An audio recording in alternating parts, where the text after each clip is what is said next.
Het belangrijkste nieuws van Curaçao in het Nederlands. Extra Journaal. Vers van de pers.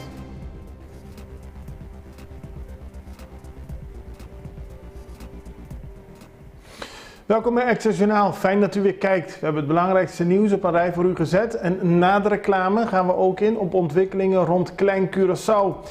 En voor degene die het interesseert, het is deze week Museumweek. De Curaçao Internationaal Museumweek, ook op Curaçao. Daar besteden we ook aandacht aan. Maar we gaan eerst in op het belangrijkste nieuws van vandaag. De overheid tekent een MOU vanmiddag. De Curaçaose overheid, en in dit geval minister Rui Sandro Seintje van Economische Ontwikkeling, zal vanmiddag een Memorandum of Understanding tekenen met Proteus. Dat is een onderwater onderzoeksstation. Enkele jaren geleden werden de plannen bekendgemaakt van Proteus, want het is een onderwaterstation geïnspireerd op koraalpolypen dat wetenschappers in staat stelt om rechtstreeks vanaf de oceaanbodem voor de kust van Curaçao te verblijven en onderzoek te doen. Het is een groots project van de Fabien Cousteau Ocean Learning Center en is op de visie van Fabien Cousteau gebaseerd. Het station is gepland om binnen 3 jaar gebouwd te worden. Curaçao bevindt zich nu in de laatste dag van de Curaçao Export Week. Export, kennis, ontwikkeling van de economie, dat is allemaal belangrijk volgens minister Seintje en die wil er ook aandacht aan besteden en vandaag wordt die MOU getekend. Overval op Mambo. Gisteren ging een man naar Mambo toe. Het was warm, u weet het allemaal. Hij ging zwemmen om af te koelen en de gepensioneerde man liep daarna naar zijn auto terug. Hij werd daar overvallen door een jongen die later bleek in Coraspech woont. De telefoon, de sleutels, de portemonnee en de auto werden allemaal afgenomen van de man. Die met hulp van Politour snel daarna de misdaad, de overval, kon snel daarna worden opgelost. De man met de auto was naar Coraspech gegaan en daar kreeg de gepensioneerde man zijn auto, zijn sleutels, zijn auto allemaal weer terug. In die zin goed nieuws, maar het is wel vervelend dat mensen midden op straat bij Mambo overvallen worden. Onduidelijkheid over transport Hamiet. Er was onduidelijkheid, zo schrijft de Extra, deze week over het vervoer van bewoners van Hamiet. Dat is een instantie waar gepensioneerde mensen terecht kunnen komen die hulp behoeven. Er werd eerder deze week bekendgemaakt dat SVB niet langer de kosten zou vergoeden van vervoer van de bewoners. Uiteindelijk bleek dat toch anders in elkaar te zitten en is er weer duidelijkheid over. En kunnen bewoners die daar daadwerkelijk hulp nodig hebben, met de betaling van SVB daadwerkelijk naar het ziekenhuis en andere instellingen worden gebracht. In die zin goed nieuws. Agent voor de rechter wegens mishandeling. Een 45-jarige agent is voor de rechter verschenen omdat hij wordt verdacht van mishandeling. Hij zou na een inbraak bij Gomberts Koeling een wegrennende dief in de rug en in de benen hebben geschoten. Nadat hij de eerste keer had geschoten, wist de dief toch nog weg te strompelen en toen heeft de agent nog een keer op hem gevuurd. Volgens de rechter, of in ieder geval volgens het Openbaar Ministerie, heeft de agent daarmee tegen de regels gehandeld en is er 24 uur werkstraf geëist. De man zei tijdens de rechtszaak dat het al de 4e keer was dat er een inbraak was bij Gomberts Koeling en dat hij niet anders kon dan zichzelf verdedigen. De rechter neemt 3 weken de tijd om een uitspraak te doen. Werkstraf voor 18-jarigen met wapens. Een andere opmerkelijke zaak speelde zich af tegen een 18-jarige Curaçaoenaar. Hij heeft 200 uur werkstraf gekregen, mijn excuses. Hij werd aangetroffen in de auto met 2 vrienden en in het bezit van 3 verschillende wapens. Die wapens waren van zijn overleden opa.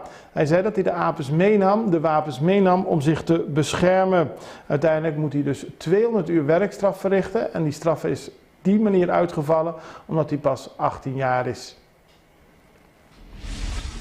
Caribbean Cinemas is open in de bioscoop bij Zambiel, die enige tijd leeg stond, of in ieder geval er werden geen films meer gedraaid.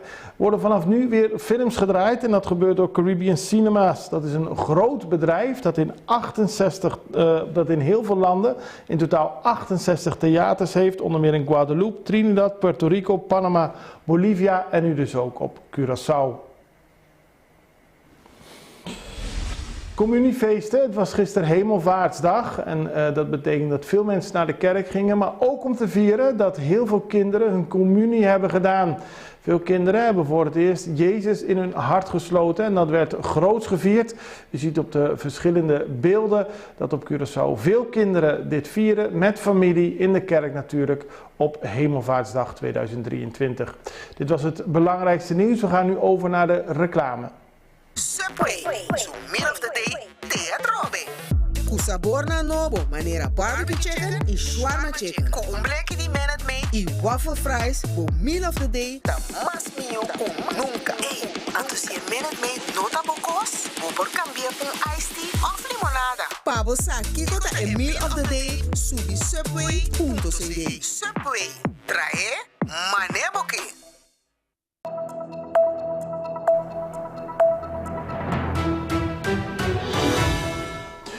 We spraken, even kijken, deze week, ja het is vrijdags, dus dan ben je soms een beetje in de war met de week. Maar we spraken deze week met Manfred van Veghel. Hij is van het bedrijf EcoSense en hij is verantwoordelijk voor het project Klein Curaçao. Daarbij worden stakeholders uitgenodigd voor informatiesessies over Klein Curaçao.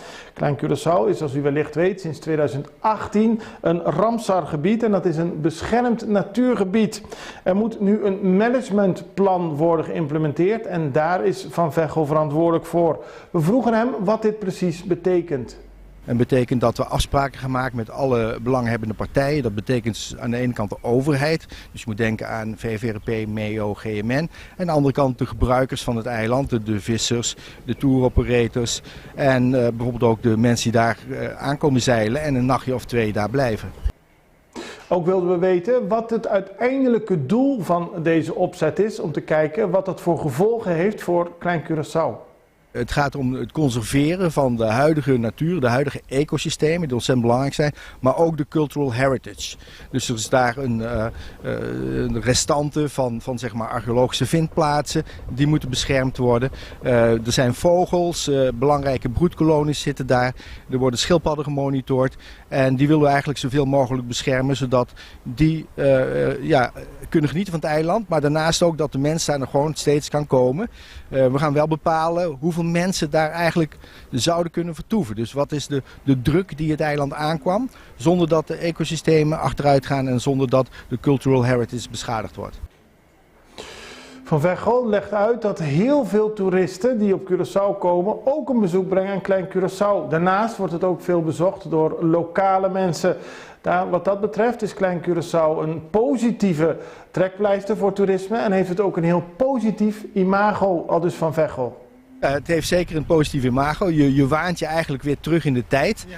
Ja, want je hebt geen internet, je hebt geen zeg maar, stroom makkelijk bereikbaar. Je gaat je gang. Er zijn geen voorzieningen eigenlijk, behalve dan dat er een aantal touroperators schaduw hebben gecreëerd. En dat is toch wat mensen graag willen. De komende periode zullen er dus bijeenkomsten worden georganiseerd van alle mensen die te maken hebben met Klein Curaçao. Dat begint zaterdag 20 mei tussen 10 uur 's ochtends en 12 uur 's middags in Caracas Bay met de vissers. Daarna volgen bijeenkomsten met touroperators, de maritieme sector, toeristische sector en vrijwilligers. Dan gaan we over naar iets heel anders, want het is Museumweek en die gaat vanmiddag van start. En bij het Maritiem Museum betekende dat er heel hard gewerkt is aan een speciale installatie. Het is een nabootsing van de oude Shell-raffinaderij. En voor mensen die graag dicht bij de raffinaderij willen komen en willen kijken hoe dat precies werkt, die hebben daar nu alle gelegenheid voor. De persbericht van het Curaçao Maritiem Museum sprak dat de raffinaderij weer open gaat. Natuurlijk niet de echte, maar wel die in het museum. We spraken erover met Tamara Morena Vervuurt. Zij is de directeur van het Curaçao Maritiem Museum. En vroegen haar, gaat de raffinaderij weer open? Ja, klopt. Nee, we hebben inderdaad de heropening van, het gaat dus om een exhibition. De heropening van het model van de raffinaderij. Die stond vroeger in een apart gebouw bij het Maritiem Museum. En die hebben we nu in het museum zelf gebracht. Ja. En die is daarom veel toegankelijker voor elke bezoeker van het museum. En die past eigenlijk heel goed in de tweede verdieping die over de ontwikkeling van de haven gaat. Dus Tamara Moreno Vervuurt, en niet Morena, wat ik net verkeerd zei, die vertelt dat de heer Vos, voormalig Shell-medewerker, in zijn vrije tijd heel veel oude stoommachines van Shell heeft nagebouwd. Dat kunnen de mensen nu ook weer zien als ze naar de expositie komen. En op deze manier kunnen bezoekers er heel dichtbij komen. ja, klopt inderdaad. We hebben het nu meer uiteengezet en nu is het de lijn of de machines die je dan ziet, of de verschillende processen moet ik eigenlijk zeggen, die zijn daardoor veel duidelijker en inzichtelijker. Leuk. Nou, jullie zijn er heel lang en druk mee bezig geweest met de installatie, heb ik begrepen? Klopt, ja. Er hebben een paar vrijwilligers echt keihard aan gewerkt. En we hebben zelfs jongens van de kustwacht van Curaçao te hulp gevraagd. Omdat er sommige stukken waren zo zwaar om te dragen, dat we daar echt toen een zware jongens voor nodig hadden om het te dragen. En het is natuurlijk ook niet helemaal toeval dat het vandaag opent, want vandaag is het Internationale Museumweekend gestart. De expositie Steam for Oil is vandaag en morgen tussen 3:30 en 4:30 te zien tijdens het speciale museumweekend. Maar daarna blijft het onderdeel van de vaste collectie en kunt u een ander moment een bezoek brengen aan het Curaçao's Maritiem Museum. Zoals gezegd, dit weekend is het Curaçao Museumweekend. Voor alle informatie kunt u naar de website museumofcuraçao.org. Daar staat een hele activiteitenkalender en vindt u bijvoorbeeld ook informatie over een kortingspas. Als je meerdere musea bezoekt dit weekend, krijg je daarop korting. Daarmee zijn we aan het einde gekomen van Extra Journaal. We hebben voor u het belangrijkste nieuws op een rijtje gezet. En ik wens u vooral een heel prettig weekend. Ik hoop u maandag weer te zien. Dan brengen wij u het laatste nieuws weer van Curaçao. Prettig weekend. Tot ziens. Dag.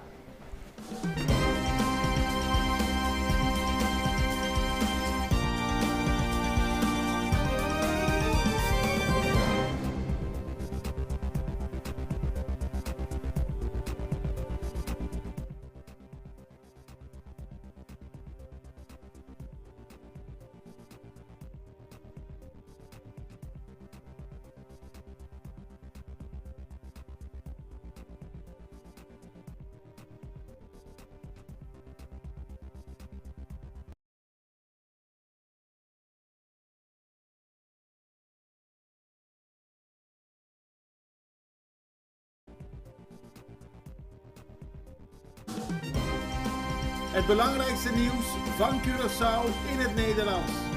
Extra Journaal. Vers van de pers.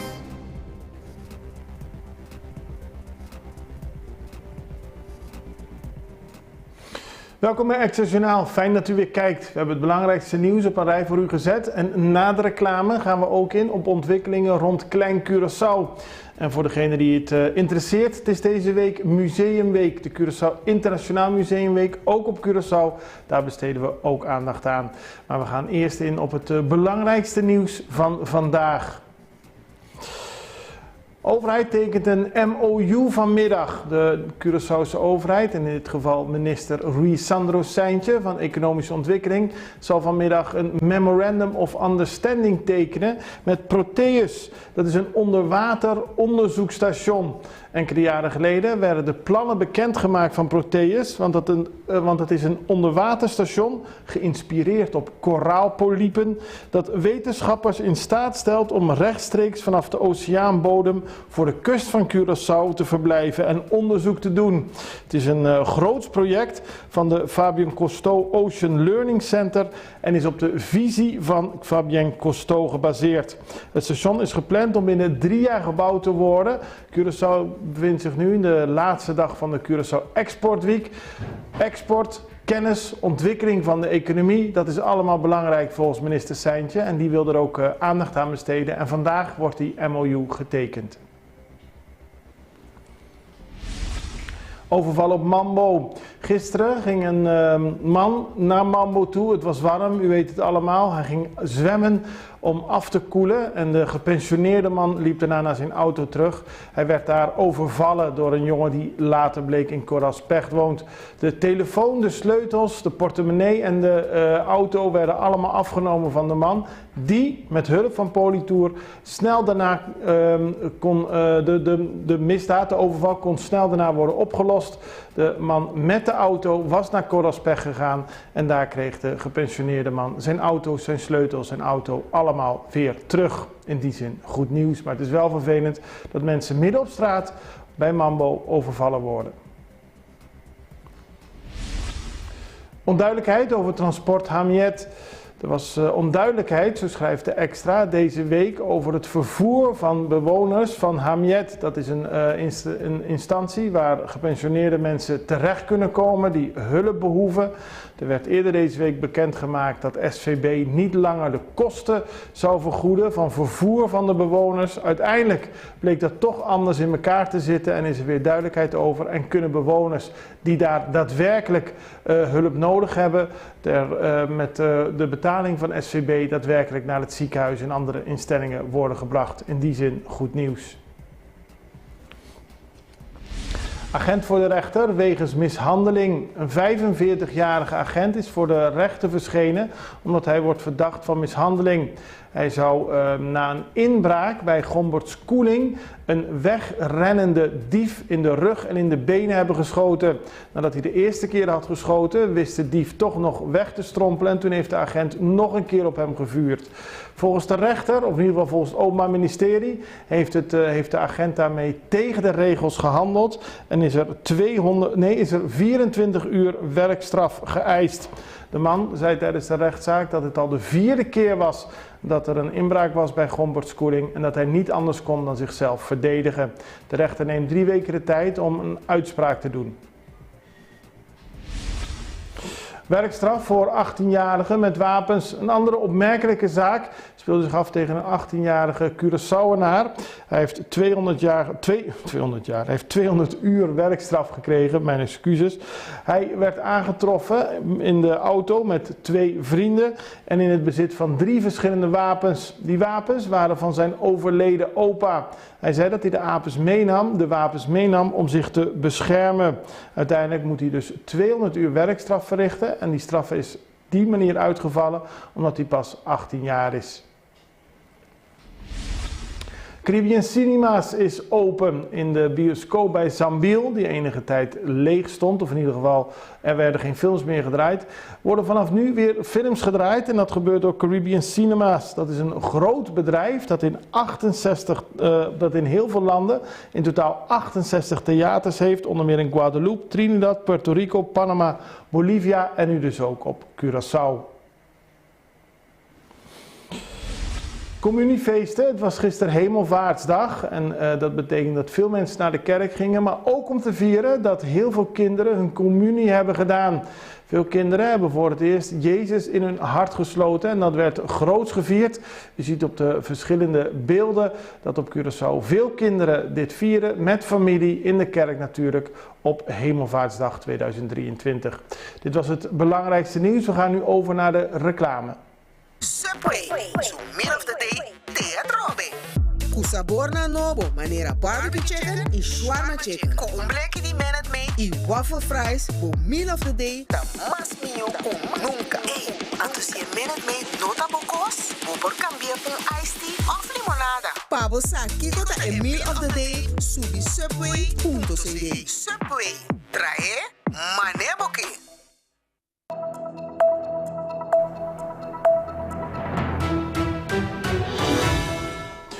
We spraken, even kijken, deze week, ja het is vrijdags, dus dan ben je soms een beetje in de war met de week. Maar we spraken deze week met Manfred van Veghel. Hij is van het bedrijf EcoSense en hij is verantwoordelijk voor het project Klein Curaçao. Daarbij worden stakeholders uitgenodigd voor informatiesessies over Klein Curaçao. Klein Curaçao is, zoals u wellicht weet, sinds 2018 een Ramsar-gebied en dat is een beschermd natuurgebied. Er moet nu een managementplan worden geïmplementeerd en daar is Van Veghel verantwoordelijk voor. We vroegen hem wat dit precies betekent. Dat betekent dat we afspraken gaan maken met alle belanghebbende partijen. Dat betekent aan de ene kant de overheid. Dus je moet denken aan VVRP, MEO, GMN. En aan de andere kant de gebruikers van het eiland. De vissers, de touroperators. En bijvoorbeeld ook de mensen die daar aankomen zeilen en een nachtje of 2 daar blijven. Ook wilden we weten wat het uiteindelijke doel van deze opzet is. Om te kijken wat dat voor gevolgen heeft voor Klein Curaçao. Het gaat om het conserveren van de huidige natuur, de huidige ecosystemen die ontzettend belangrijk zijn, maar ook de cultural heritage. Dus er is daar een restante van zeg maar archeologische vindplaatsen, die moeten beschermd worden. Er zijn vogels, belangrijke broedkolonies zitten daar, er worden schildpadden gemonitord en die willen we eigenlijk zoveel mogelijk beschermen, zodat die kunnen genieten van het eiland, maar daarnaast ook dat de mens daar nog gewoon steeds kan komen. We gaan wel bepalen hoeveel mensen daar eigenlijk zouden kunnen vertoeven. Dus wat is de druk die het eiland aankwam, zonder dat de ecosystemen achteruit gaan en zonder dat de cultural heritage beschadigd wordt. Van Veghel legt uit dat heel veel toeristen die op Curaçao komen ook een bezoek brengen aan Klein Curaçao. Daarnaast wordt het ook veel bezocht door lokale mensen. Wat dat betreft is Klein Curaçao een positieve trekpleister voor toerisme en heeft het ook een heel positief imago, aldus Van Veghel. Het heeft zeker een positief imago. Je waant je eigenlijk weer terug in de tijd. Ja. Ja, want je hebt geen internet, je hebt geen zeg maar, stroom makkelijk bereikbaar. Je gaat je gang. Er zijn geen voorzieningen eigenlijk, behalve dan dat er een aantal touroperators schaduw hebben gecreëerd. En dat is toch wat mensen graag willen.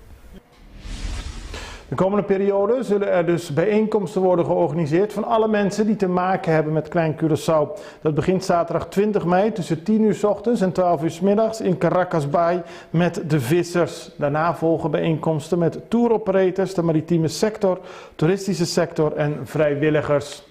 Dan gaan we over naar iets heel anders, want het is Museumweek en die gaat vanmiddag van start. En bij het Maritiem Museum betekende dat er heel hard gewerkt is aan een speciale installatie. Het is een nabootsing van de oude Shell-raffinaderij. En voor mensen die graag dicht bij de raffinaderij willen komen en willen kijken hoe dat precies werkt, die hebben daar nu alle gelegenheid voor. De persbericht van het Curaçao Maritiem Museum sprak dat de raffinaderij weer open gaat. Natuurlijk niet de echte, maar wel die in het museum. We spraken erover met Tamara Morena Vervuurt. Zij is de directeur van het Curaçao Maritiem Museum. En vroegen haar, gaat de raffinaderij weer open? Ja, klopt. Nee, we hebben inderdaad de heropening van, het gaat dus om een exhibition. De heropening van het model van de raffinaderij. Die stond vroeger in een apart gebouw bij het Maritiem Museum.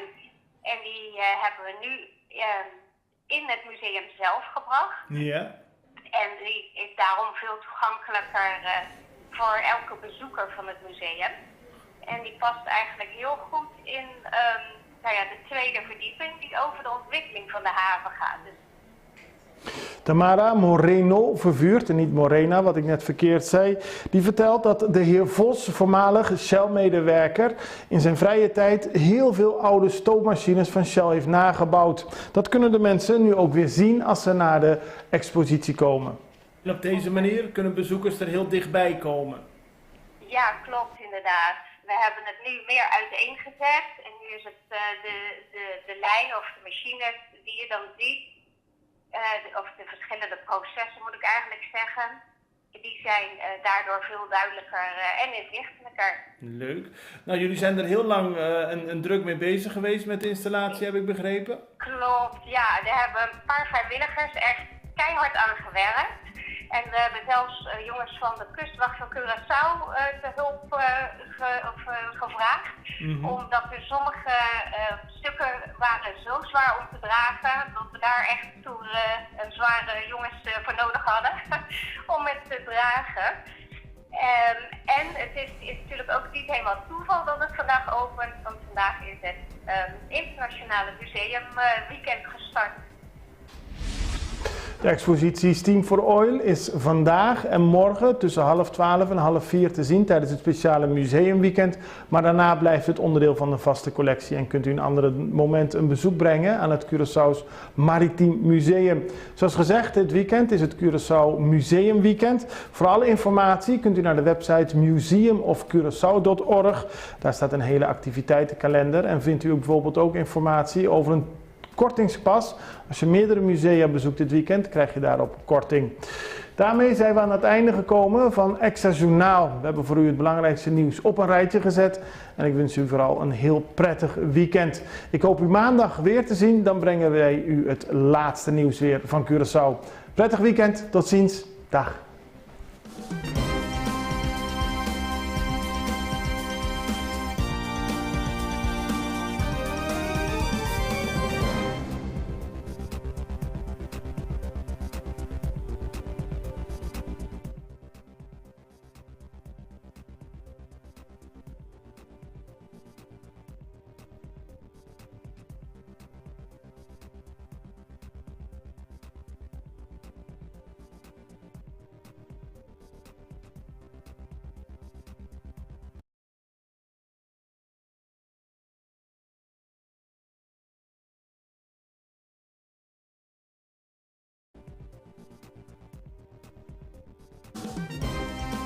Het belangrijkste nieuws van Curaçao in het Nederlands.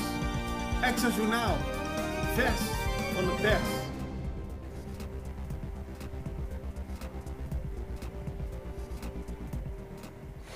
Welkom bij Extra Journaal. Fijn dat u weer kijkt. We hebben het belangrijkste nieuws op een rij voor u gezet. En na de reclame gaan we ook in op ontwikkelingen rond Klein Curaçao. En voor degene die het interesseert, het is deze week Museumweek. De Curaçao Internationaal Museumweek, ook op Curaçao. Daar besteden we ook aandacht aan. Maar we gaan eerst in op het belangrijkste nieuws van vandaag. De overheid tekent een MOU vanmiddag. De Curaçaose overheid, en in dit geval minister Rui Sandro Seintje van Economische Ontwikkeling, zal vanmiddag een Memorandum of Understanding tekenen met Proteus. Dat is een onderwater onderzoekstation. Enkele jaren geleden werden de plannen bekendgemaakt van Proteus, want het is een onderwaterstation geïnspireerd op koraalpolypen dat wetenschappers in staat stelt om rechtstreeks vanaf de oceaanbodem voor de kust van Curaçao te verblijven en onderzoek te doen. Het is een groots project van de Fabien Cousteau Ocean Learning Center en is op de visie van Fabien Cousteau gebaseerd. Het station is gepland om binnen 3 jaar gebouwd te worden. Curaçao bevindt zich nu in de laatste dag van de Curaçao Export Week. Export, kennis, ontwikkeling van de economie, dat is allemaal belangrijk volgens minister Seintje en die wil er ook aandacht aan besteden en vandaag wordt die MOU getekend. Overval op Mambo. Gisteren ging een man naar Mambo toe. Het was warm, u weet het allemaal. Hij ging zwemmen om af te koelen en de gepensioneerde man liep daarna naar zijn auto terug. Hij werd daar overvallen door een jongen die later bleek in Coraspech woont. De telefoon, de sleutels, de portemonnee en de auto werden allemaal afgenomen van de man. Die met hulp van Politour snel daarna kon de misdaad, de overval, kon snel daarna worden opgelost. De man met de auto was naar Coraspech gegaan en daar kreeg de gepensioneerde man zijn auto, zijn sleutels, zijn auto allemaal weer terug. In die zin goed nieuws, maar het is wel vervelend dat mensen midden op straat bij Mambo overvallen worden. Onduidelijkheid over transport Hamiet. Er was onduidelijkheid, zo schrijft de Extra, deze week over het vervoer van bewoners van Hamiet. Dat is een instantie waar gepensioneerde mensen terecht kunnen komen die hulp behoeven. Er werd eerder deze week bekendgemaakt dat SVB niet langer de kosten zou vergoeden van vervoer van de bewoners. Uiteindelijk bleek dat toch anders in elkaar te zitten en is er weer duidelijkheid over. En kunnen bewoners die daar daadwerkelijk hulp nodig hebben, met de betaling van SVB daadwerkelijk naar het ziekenhuis en andere instellingen worden gebracht. In die zin goed nieuws. Agent voor de rechter wegens mishandeling. Een 45-jarige agent is voor de rechter verschenen omdat hij wordt verdacht van mishandeling. Hij zou na een inbraak bij Gomberts Koeling een wegrennende dief in de rug en in de benen hebben geschoten. Nadat hij de eerste keer had geschoten, wist de dief toch nog weg te strompelen en toen heeft de agent nog een keer op hem gevuurd. Volgens de rechter, of in ieder geval volgens het Openbaar Ministerie, heeft de agent daarmee tegen de regels gehandeld en is er 24 uur werkstraf geëist. De man zei tijdens de rechtszaak dat het al de 4e keer was dat er een inbraak was bij Gomberts Koeling en dat hij niet anders kon dan zichzelf verdedigen. De rechter neemt 3 weken de tijd om een uitspraak te doen. Werkstraf voor 18-jarigen met wapens. Een andere opmerkelijke zaak speelde zich af tegen een 18-jarige Curaçaoenaar. Hij heeft 200 uur werkstraf gekregen, mijn excuses. Hij werd aangetroffen in de auto met 2 vrienden en in het bezit van 3 verschillende wapens. Die wapens waren van zijn overleden opa. Hij zei dat hij de wapens meenam om zich te beschermen. Uiteindelijk moet hij dus 200 uur werkstraf verrichten en die straf is die manier uitgevallen omdat hij pas 18 jaar is. Caribbean Cinemas is open in de bioscoop bij Zambiel, die enige tijd leeg stond, of in ieder geval er werden geen films meer gedraaid. Worden vanaf nu weer films gedraaid en dat gebeurt door Caribbean Cinemas. Dat is een groot bedrijf dat in heel veel landen in totaal 68 theaters heeft, onder meer in Guadeloupe, Trinidad, Puerto Rico, Panama, Bolivia en nu dus ook op Curaçao. Communiefeesten, het was gisteren Hemelvaartsdag en dat betekent dat veel mensen naar de kerk gingen, maar ook om te vieren dat heel veel kinderen hun communie hebben gedaan. Veel kinderen hebben voor het eerst Jezus in hun hart gesloten en dat werd groots gevierd. Je ziet op de verschillende beelden dat op Curaçao veel kinderen dit vieren met familie in de kerk natuurlijk op Hemelvaartsdag 2023. Dit was het belangrijkste nieuws. We gaan nu over naar de reclame. Subway, so meal of the day, teatrobe. Kusaborna nobo, manera barbecue chicken en shawarma chicken. Ko umbleki di menet mee, i waffle fries, bo meal of the day, ta mas mio kom nunca. Anto si menet mee nota bokos, bo por cambiar un iced tea of limonada. Pabo sa kiko ta a meal of the day, subi subway.cd. Subway, trae maneboki.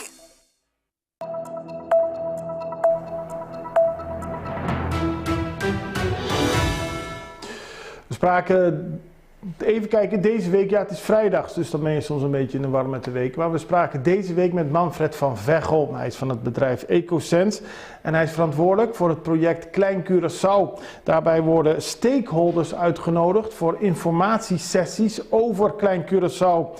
Klein Curaçao is, zoals u wellicht weet, sinds 2018 een Ramsar-gebied en dat is een beschermd natuurgebied. Er moet nu een managementplan worden geïmplementeerd en daar is Van Veghel verantwoordelijk voor. We vroegen hem wat dit precies betekent. En betekent dat we afspraken gaan maken met alle belanghebbende partijen. Dat betekent aan de ene kant de overheid. Dus je moet denken aan VVRP, MEO, GMN. En aan de andere kant de gebruikers van het eiland. De vissers, de touroperators. En bijvoorbeeld ook de mensen die daar aankomen zeilen en een nachtje of 2 daar blijven. Ook wilden we weten wat het uiteindelijke doel van deze opzet is. Om te kijken wat dat voor gevolgen heeft voor Klein Curaçao. Het gaat om het conserveren van de huidige natuur, de huidige ecosystemen die ontzettend belangrijk zijn, maar ook de cultural heritage. Dus er is daar een restante van zeg maar archeologische vindplaatsen, die moeten beschermd worden. Er zijn vogels, belangrijke broedkolonies zitten daar, er worden schildpadden gemonitord en die willen we eigenlijk zoveel mogelijk beschermen, zodat die kunnen genieten van het eiland, maar daarnaast ook dat de mens daar nog gewoon steeds kan komen. We gaan wel bepalen hoeveel mensen daar eigenlijk zouden kunnen vertoeven. Dus wat is de druk die het eiland aankwam, zonder dat de ecosystemen achteruit gaan en zonder dat de cultural heritage beschadigd wordt. Van Veghel legt uit dat heel veel toeristen die op Curaçao komen ook een bezoek brengen aan Klein Curaçao. Daarnaast wordt het ook veel bezocht door lokale mensen. Wat dat betreft is Klein Curaçao een positieve trekpleister voor toerisme en heeft het ook een heel positief imago, aldus Van Veghel. Het heeft zeker een positief imago. Je waant je eigenlijk weer terug in de tijd. Ja.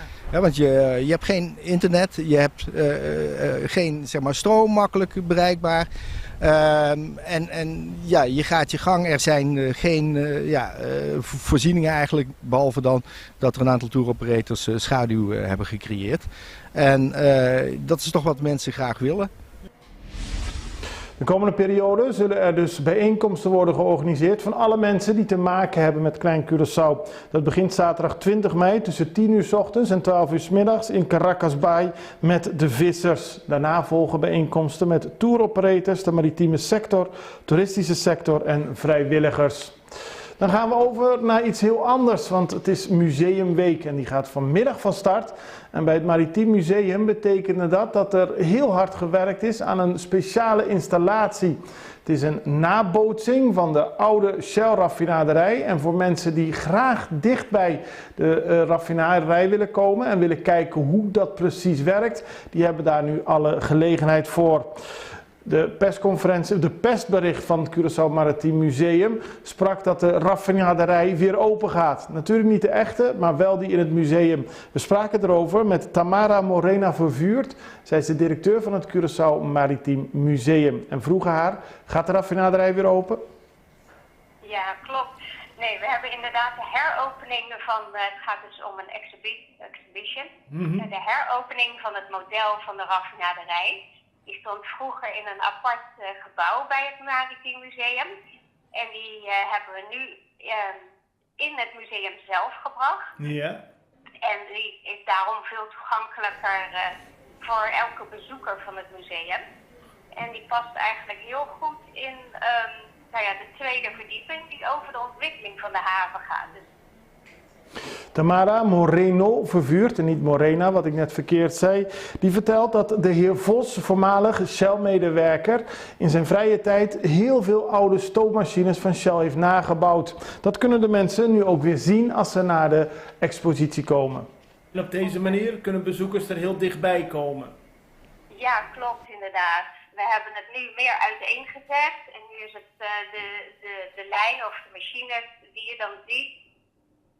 Of de verschillende processen moet ik eigenlijk zeggen, die zijn daardoor veel duidelijker en inzichtelijker. Leuk. Nou, jullie zijn er heel lang en druk mee bezig geweest met de installatie, heb ik begrepen? Klopt, ja. Er hebben een paar vrijwilligers echt keihard aan gewerkt. En we hebben zelfs jongens van de kustwacht van Curaçao te hulp gevraagd. Omdat er sommige stukken waren zo zwaar om te dragen, dat we daar echt toe zware jongens voor nodig hadden om het te dragen. En het is natuurlijk ook niet helemaal toeval dat het vandaag opent, want vandaag is het Internationale Museumweekend gestart. De expositie Steam for Oil is vandaag en morgen tussen 3:30 en 4:30 te zien tijdens het speciale museumweekend. Maar daarna blijft het onderdeel van de vaste collectie en kunt u een ander moment een bezoek brengen aan het Curaçao's Maritiem Museum. Zoals gezegd, dit weekend is het Curaçao Museumweekend. Voor alle informatie kunt u naar de website museumofcuraçao.org. Daar staat een hele activiteitenkalender en vindt u ook bijvoorbeeld ook informatie over een kortingspas. Als je meerdere musea bezoekt dit weekend, krijg je daarop korting. Daarmee zijn we aan het einde gekomen van Extra Journaal. We hebben voor u het belangrijkste nieuws op een rijtje gezet. En ik wens u vooral een heel prettig weekend. Ik hoop u maandag weer te zien. Dan brengen wij u het laatste nieuws weer van Curaçao. Prettig weekend. Tot ziens. Dag.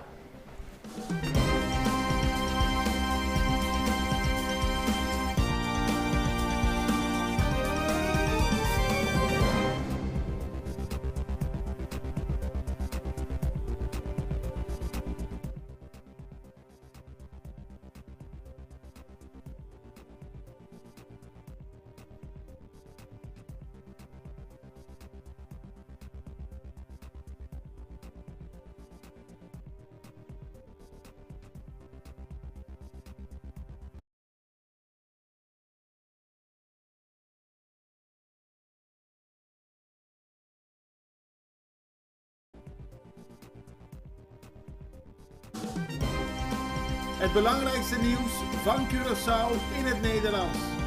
Extra Journaal. Vers van de pers.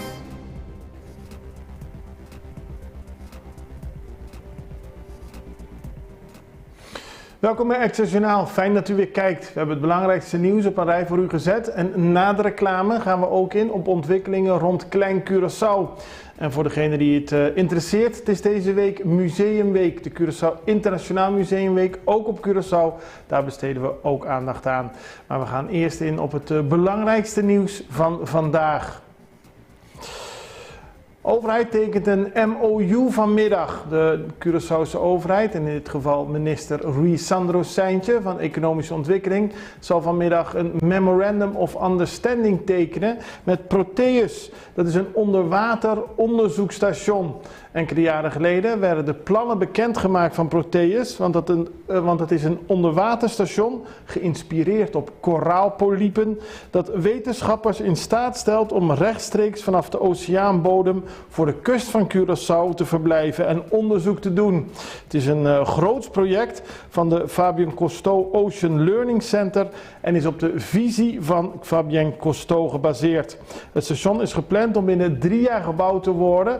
Curaçao bevindt zich nu in de laatste dag van de Curaçao Export Week. Export, kennis, ontwikkeling van de economie, dat is allemaal belangrijk volgens minister Seintje en die wil er ook aandacht aan besteden en vandaag wordt die MOU getekend. Overval op Mambo. Gisteren ging een man naar Mambo toe. Het was warm, u weet het allemaal. Hij ging zwemmen om af te koelen en de gepensioneerde man liep daarna naar zijn auto terug. Hij werd daar overvallen door een jongen die later bleek in Coraspech woont. De telefoon, de sleutels, de portemonnee en de auto werden allemaal afgenomen van de man. Die met hulp van Politour snel daarna de misdaad, de overval, kon snel daarna worden opgelost. De man met de auto was naar Coraspech gegaan en daar kreeg de gepensioneerde man zijn auto, zijn sleutels, zijn auto allemaal weer terug. In die zin goed nieuws, maar het is wel vervelend dat mensen midden op straat bij Mambo overvallen worden. Onduidelijkheid over transport Hamiet.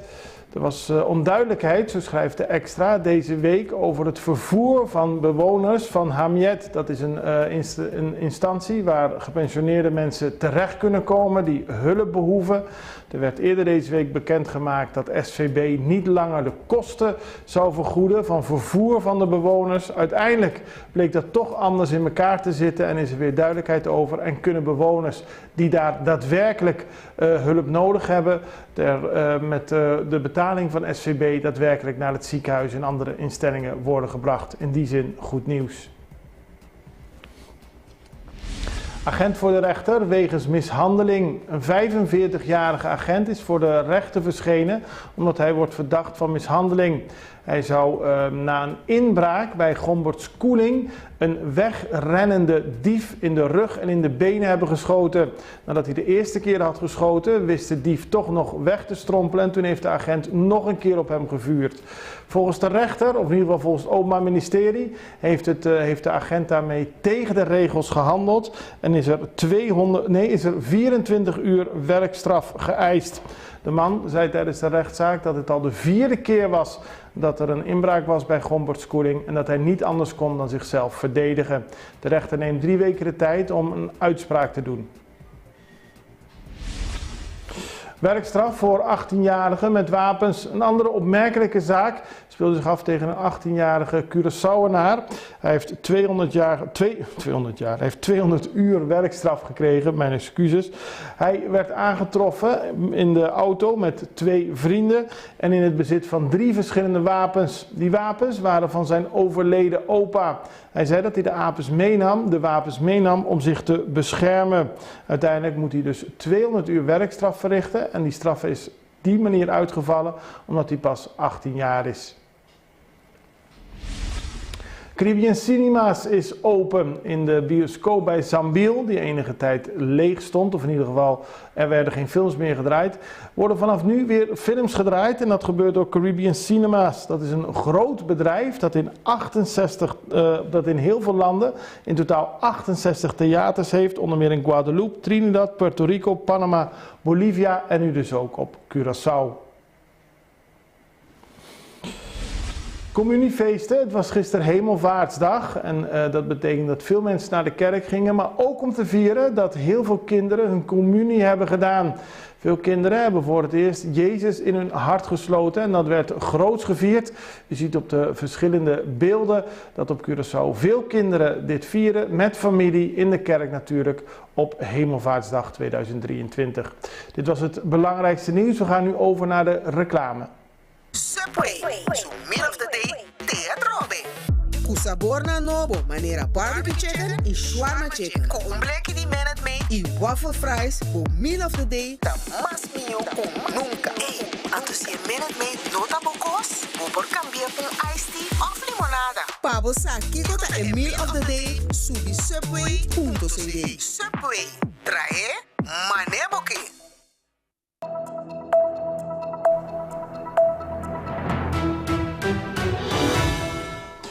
We spraken, even kijken, deze week, ja het is vrijdags, dus dan ben je soms een beetje in de war met de week. Maar we spraken deze week met Manfred van Veghel. Hij is van het bedrijf EcoSense en hij is verantwoordelijk voor het project Klein Curaçao. Daarbij worden stakeholders uitgenodigd voor informatiesessies over Klein Curaçao. Klein Curaçao is, zoals u wellicht weet, sinds 2018 een Ramsar-gebied en dat is een beschermd natuurgebied. Er moet nu een managementplan worden geïmplementeerd en daar is Van Veghel verantwoordelijk voor. We vroegen hem wat dit precies betekent.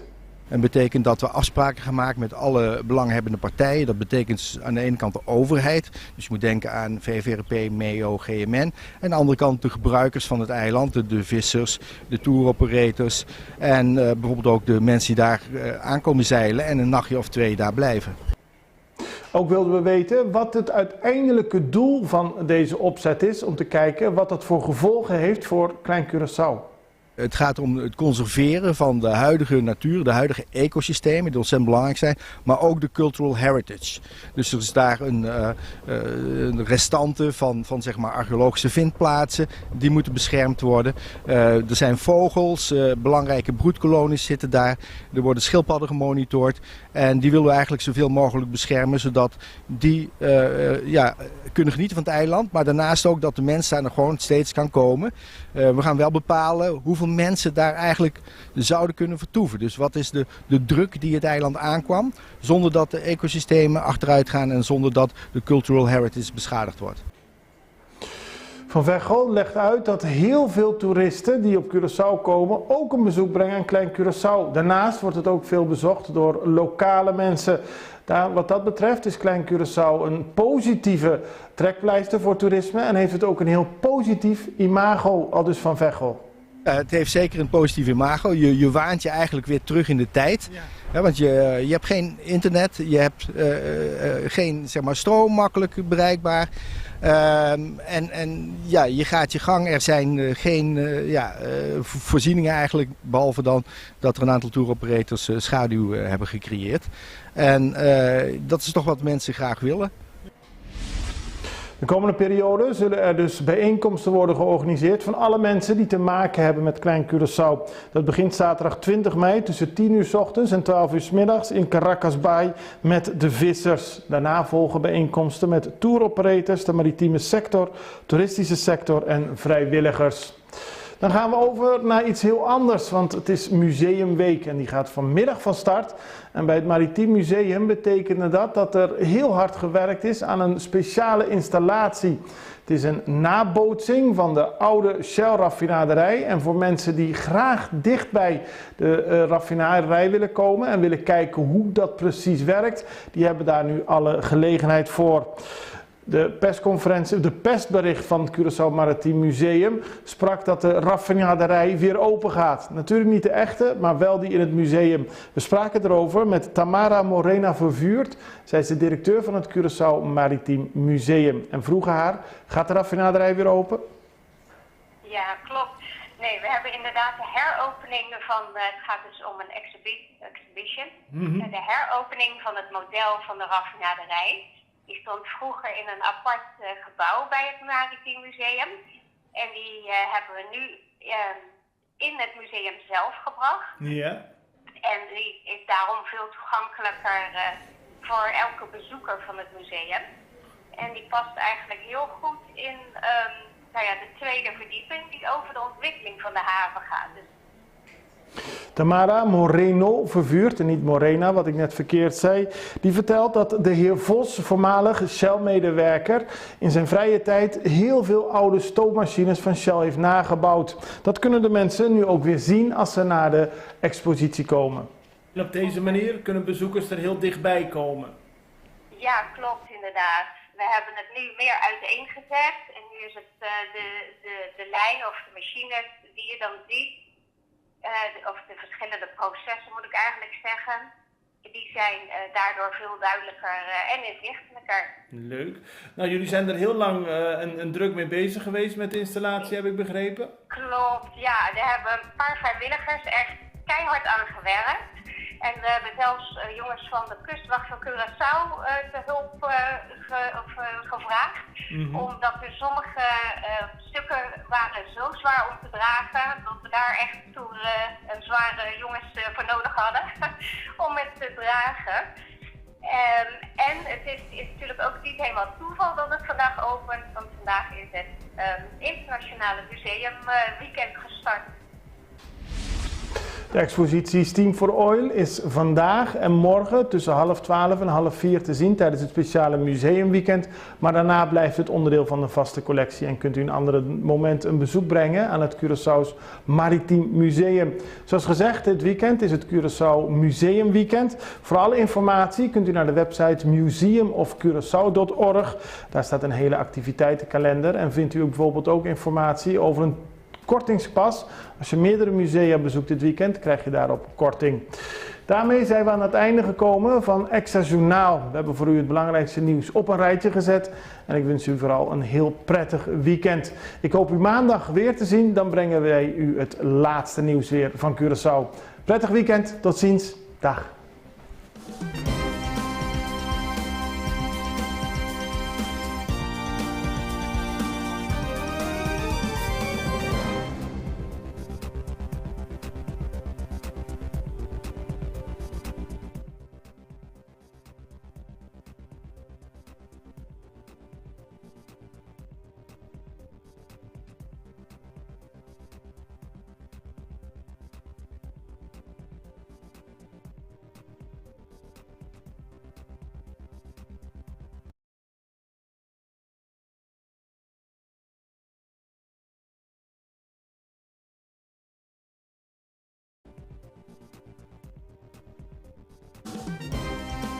Het belangrijkste nieuws van Curaçao in het Nederlands.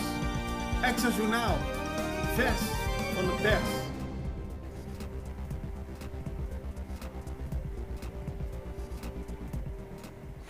Welkom bij Extra Journaal. Fijn dat u weer kijkt. We hebben het belangrijkste nieuws op een rij voor u gezet. En na de reclame gaan we ook in op ontwikkelingen rond Klein Curaçao. En voor degene die het interesseert, het is deze week Museumweek. De Curaçao Internationaal Museumweek, ook op Curaçao. Daar besteden we ook aandacht aan. Maar we gaan eerst in op het belangrijkste nieuws van vandaag. De overheid tekent een MOU vanmiddag. De Curaçaose overheid, en in dit geval minister Rui Sandro Seintje van Economische Ontwikkeling, zal vanmiddag een Memorandum of Understanding tekenen met Proteus. Dat is een onderwater onderzoekstation. Enkele jaren geleden werden de plannen bekendgemaakt van Proteus, want het is een onderwaterstation geïnspireerd op koraalpolypen dat wetenschappers in staat stelt om rechtstreeks vanaf de oceaanbodem voor de kust van Curaçao te verblijven en onderzoek te doen. Het is een groots project van de Fabien Cousteau Ocean Learning Center en is op de visie van Fabien Cousteau gebaseerd. Het station is gepland om binnen 3 jaar gebouwd te worden. Curaçao bevindt zich nu in de laatste dag van de Curaçao Export Week. Export, kennis, ontwikkeling van de economie, dat is allemaal belangrijk volgens minister Seintje en die wil er ook aandacht aan besteden en vandaag wordt die MOU getekend. Overval op Mambo. Gisteren ging een man naar Mambo toe. Het was warm, u weet het allemaal. Hij ging zwemmen om af te koelen en de gepensioneerde man liep daarna naar zijn auto terug. Hij werd daar overvallen door een jongen die later bleek in Coraspech woont. De telefoon, de sleutels, de portemonnee en de auto werden allemaal afgenomen van de man, die met hulp van Politour snel daarna kon de misdaad, de overval, kon snel daarna worden opgelost. De man met de auto was naar Coraspech gegaan en daar kreeg de gepensioneerde man zijn auto, zijn sleutels, zijn auto allemaal weer terug. In die zin goed nieuws, maar het is wel vervelend dat mensen midden op straat bij Mambo overvallen worden. Onduidelijkheid over transport Hamiet. Er was onduidelijkheid, zo schrijft de Extra, deze week over het vervoer van bewoners van Hamiet. Dat is een instantie waar gepensioneerde mensen terecht kunnen komen die hulp behoeven. Er werd eerder deze week bekendgemaakt dat SVB niet langer de kosten zou vergoeden van vervoer van de bewoners. Uiteindelijk bleek dat toch anders in elkaar te zitten en is er weer duidelijkheid over. En kunnen bewoners die daar daadwerkelijk hulp nodig hebben, met de betaling van SVB daadwerkelijk naar het ziekenhuis en andere instellingen worden gebracht. In die zin goed nieuws. Agent voor de rechter wegens mishandeling. Een 45-jarige agent is voor de rechter verschenen omdat hij wordt verdacht van mishandeling. Hij zou na een inbraak bij Gomberts Koeling een wegrennende dief in de rug en in de benen hebben geschoten. Nadat hij de eerste keer had geschoten, wist de dief toch nog weg te strompelen en toen heeft de agent nog een keer op hem gevuurd. Volgens de rechter, of in ieder geval volgens het Openbaar Ministerie, heeft de agent daarmee tegen de regels gehandeld en is er 24 uur werkstraf geëist. De man zei tijdens de rechtszaak dat het al de 4e keer was dat er een inbraak was bij Gomberts Koeling en dat hij niet anders kon dan zichzelf verdedigen. De rechter neemt 3 weken de tijd om een uitspraak te doen. Werkstraf voor 18-jarigen met wapens. Een andere opmerkelijke zaak speelde zich af tegen een 18-jarige Curaçaoenaar. Hij heeft 200 uur werkstraf gekregen, mijn excuses. Hij werd aangetroffen in de auto met 2 vrienden en in het bezit van 3 verschillende wapens. Die wapens waren van zijn overleden opa. Hij zei dat hij de wapens meenam om zich te beschermen. Uiteindelijk moet hij dus 200 uur werkstraf verrichten en die straf is die manier uitgevallen omdat hij pas 18 jaar is. Caribbean Cinemas is open in de bioscoop bij Zambiel, die enige tijd leeg stond, of in ieder geval er werden geen films meer gedraaid. Worden vanaf nu weer films gedraaid en dat gebeurt door Caribbean Cinemas. Dat is een groot bedrijf dat in heel veel landen in totaal 68 theaters heeft, onder meer in Guadeloupe, Trinidad, Puerto Rico, Panama, Bolivia en nu dus ook op Curaçao. Communiefeesten, het was gisteren Hemelvaartsdag en dat betekent dat veel mensen naar de kerk gingen, maar ook om te vieren dat heel veel kinderen hun communie hebben gedaan. Veel kinderen hebben voor het eerst Jezus in hun hart gesloten en dat werd groots gevierd. U ziet op de verschillende beelden dat op Curaçao veel kinderen dit vieren met familie in de kerk natuurlijk op Hemelvaartsdag 2023. Dit was het belangrijkste nieuws. We gaan nu over naar de reclame. Subway, so meal of the day, teatrobe. Kusabor na nobo, manera barbecue chicken en shawarma chicken. Ko umbleki di menet mee, i waffle fries, bo meal of the day, ta mas mio con nunca. Hey, antus je menet mee nota bokos, bo por cambiar un iced tea of limonada. Pabo sa kiko ta e meal of the day, subi subway.cd. Subway, trae maneboki.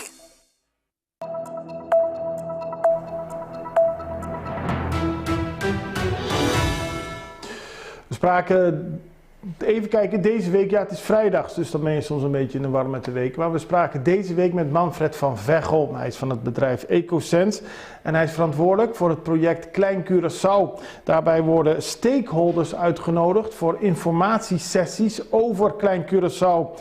Klein Curaçao is, zoals u wellicht weet, sinds 2018 een Ramsar-gebied en dat is een beschermd natuurgebied. Er moet nu een managementplan worden geïmplementeerd en daar is Van Veghel verantwoordelijk voor. We vroegen hem wat dit precies betekent. Dat betekent dat we afspraken gaan maken met alle belanghebbende partijen. Dat betekent aan de ene kant de overheid. Dus je moet denken aan VVRP, MEO, GMN. En aan de andere kant de gebruikers van het eiland. De vissers, de touroperators. En bijvoorbeeld ook de mensen die daar aankomen zeilen en een nachtje of 2 daar blijven. Ook wilden we weten wat het uiteindelijke doel van deze opzet is. Om te kijken wat dat voor gevolgen heeft voor Klein Curaçao. Het gaat om het conserveren van de huidige natuur, de huidige ecosystemen die ontzettend belangrijk zijn, maar ook de cultural heritage. Dus er is daar een restante van zeg maar archeologische vindplaatsen, die moeten beschermd worden. Er zijn vogels, belangrijke broedkolonies zitten daar, er worden schildpadden gemonitord en die willen we eigenlijk zoveel mogelijk beschermen, zodat die kunnen genieten van het eiland, maar daarnaast ook dat de mens daar nog gewoon steeds kan komen. We gaan wel bepalen hoeveel mensen daar eigenlijk zouden kunnen vertoeven. Dus wat is de druk die het eiland aankwam, zonder dat de ecosystemen achteruit gaan en zonder dat de cultural heritage beschadigd wordt. Van Veghel legt uit dat heel veel toeristen die op Curaçao komen ook een bezoek brengen aan Klein Curaçao. Daarnaast wordt het ook veel bezocht door lokale mensen. Wat dat betreft is Klein Curaçao een positieve trekpleister voor toerisme en heeft het ook een heel positief imago, aldus Van Veghel. Het heeft zeker een positief imago. Je waant je eigenlijk weer terug in de tijd. Ja. Ja, want je hebt geen internet, je hebt geen zeg maar, stroom makkelijk bereikbaar. Je gaat je gang. Er zijn geen voorzieningen eigenlijk, behalve dan dat er een aantal touroperators schaduw hebben gecreëerd. En dat is toch wat mensen graag willen. De komende periode zullen er dus bijeenkomsten worden georganiseerd van alle mensen die te maken hebben met Klein Curaçao. Dat begint zaterdag 20 mei tussen 10 uur 's ochtends en 12 uur 's middags in Caracas Bay met de vissers. Daarna volgen bijeenkomsten met touroperators, de maritieme sector, toeristische sector en vrijwilligers. Dan gaan we over naar iets heel anders, want het is Museumweek en die gaat vanmiddag van start. En bij het Maritiem Museum betekende dat er heel hard gewerkt is aan een speciale installatie. Het is een nabootsing van de oude Shell-raffinaderij. En voor mensen die graag dichtbij de raffinaderij willen komen en willen kijken hoe dat precies werkt, die hebben daar nu alle gelegenheid voor. De persbericht van het Curaçao Maritiem Museum sprak dat de raffinaderij weer open gaat. Natuurlijk niet de echte, maar wel die in het museum. We spraken erover met Tamara Morena Vervuurt. Zij is de directeur van het Curaçao Maritiem Museum. En vroegen haar, gaat de raffinaderij weer open? Ja, klopt. Nee, we hebben inderdaad de heropening van, het gaat dus om een exhibition. De heropening van het model van de raffinaderij. Die stond vroeger in een apart gebouw bij het Maritiem Museum. En die hebben we nu in het museum zelf gebracht. Ja. En die is daarom veel toegankelijker voor elke bezoeker van het museum. En die past eigenlijk heel goed in de tweede verdieping die over de ontwikkeling van de haven gaat. Dus Tamara Moreno Vervuurt, en niet Morena, wat ik net verkeerd zei, die vertelt dat de heer Vos, voormalig Shell-medewerker, in zijn vrije tijd heel veel oude stoommachines van Shell heeft nagebouwd. Dat kunnen de mensen nu ook weer zien als ze naar de expositie komen. En op deze manier kunnen bezoekers er heel dichtbij komen. Ja, klopt inderdaad. We hebben het nu meer uiteengezet en nu is het de lijn of de machines die je dan ziet. Of de verschillende processen moet ik eigenlijk zeggen, die zijn daardoor veel duidelijker en inzichtelijker. Leuk. Nou, jullie zijn er heel lang een druk mee bezig geweest met de installatie, heb ik begrepen? Klopt, ja. Daar hebben een paar vrijwilligers echt keihard aan gewerkt. En we hebben zelfs jongens van de kustwacht van Curaçao te hulp gevraagd. Omdat er sommige stukken waren zo zwaar om te dragen, dat we daar echt toe zware jongens voor nodig hadden om het te dragen. En het is natuurlijk ook niet helemaal toeval dat het vandaag opent, want vandaag is het Internationale Museumweekend gestart. De expositie Steam for Oil is vandaag en morgen tussen 11:30 en 15:30 te zien tijdens het speciale museumweekend. Maar daarna blijft het onderdeel van de vaste collectie en kunt u een ander moment een bezoek brengen aan het Curaçao's Maritiem Museum. Zoals gezegd, dit weekend is het Curaçao Museumweekend. Voor alle informatie kunt u naar de website museumofcuraçao.org. Daar staat een hele activiteitenkalender en vindt u bijvoorbeeld ook informatie over een kortingspas. Als je meerdere musea bezoekt dit weekend, krijg je daarop korting. Daarmee zijn we aan het einde gekomen van Extra Journaal. We hebben voor u het belangrijkste nieuws op een rijtje gezet. En ik wens u vooral een heel prettig weekend. Ik hoop u maandag weer te zien. Dan brengen wij u het laatste nieuws weer van Curaçao. Prettig weekend. Tot ziens. Dag.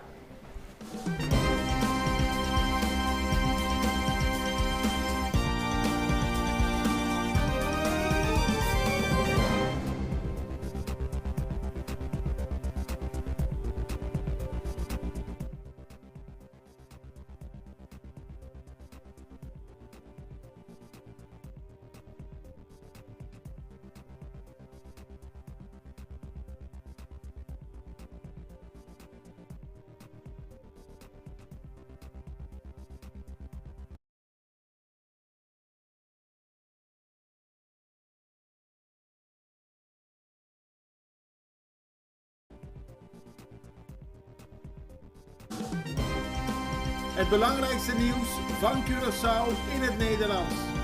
Extra Journaal. Vers van de pers.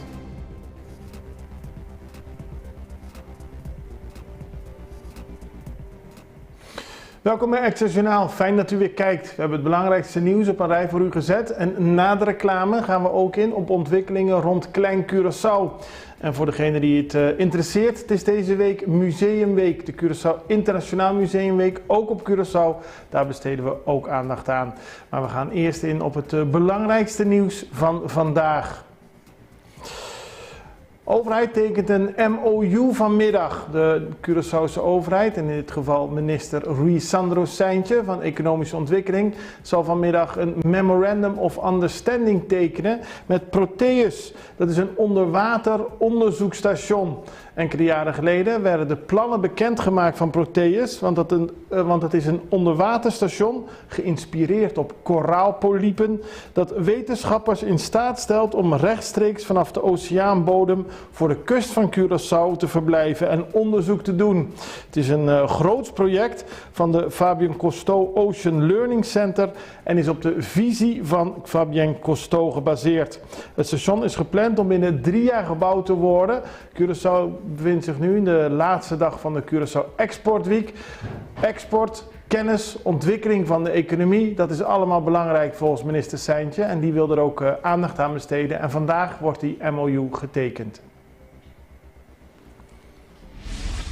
Overval op Mambo. Gisteren ging een man naar Mambo toe. Het was warm, u weet het allemaal. Hij ging zwemmen om af te koelen en de gepensioneerde man liep daarna naar zijn auto terug. Hij werd daar overvallen door een jongen die later bleek in Coraspech woont. De telefoon, de sleutels, de portemonnee en de auto werden allemaal afgenomen van de man. Die met hulp van Politour snel daarna kon de misdaad, de overval, kon snel daarna worden opgelost. De man met de auto was naar Coraspech gegaan en daar kreeg de gepensioneerde man zijn auto, zijn sleutels, zijn auto allemaal weer terug. In die zin goed nieuws, maar het is wel vervelend dat mensen midden op straat bij Mambo overvallen worden.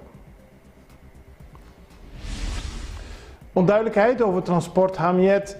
Er was onduidelijkheid, zo schrijft de Extra, deze week over het vervoer van bewoners van Hamiet. Dat is een instantie waar gepensioneerde mensen terecht kunnen komen die hulp behoeven. Er werd eerder deze week bekendgemaakt dat SVB niet langer de kosten zou vergoeden van vervoer van de bewoners. Uiteindelijk bleek dat toch anders in elkaar te zitten en is er weer duidelijkheid over. En kunnen bewoners die daar daadwerkelijk hulp nodig hebben, met de betaling van SVB daadwerkelijk naar het ziekenhuis en andere instellingen worden gebracht. In die zin goed nieuws. Agent voor de rechter wegens mishandeling. Een 45-jarige agent is voor de rechter verschenen omdat hij wordt verdacht van mishandeling. Hij zou na een inbraak bij Gombertskoeling een wegrennende dief in de rug en in de benen hebben geschoten. Nadat hij de eerste keer had geschoten, wist de dief toch nog weg te strompelen en toen heeft de agent nog een keer op hem gevuurd. Volgens de rechter, of in ieder geval volgens het Openbaar Ministerie, heeft de agent daarmee tegen de regels gehandeld en is er 24 uur werkstraf geëist. De man zei tijdens de rechtszaak dat het al de 4e keer was dat er een inbraak was bij Gombertskoeling en dat hij niet anders kon dan zichzelf verdedigen. De rechter neemt 3 weken de tijd om een uitspraak te doen. Werkstraf voor 18-jarigen met wapens. Een andere opmerkelijke zaak speelde zich af tegen een 18-jarige Curaçaoenaar. Hij heeft 200 uur werkstraf gekregen, mijn excuses.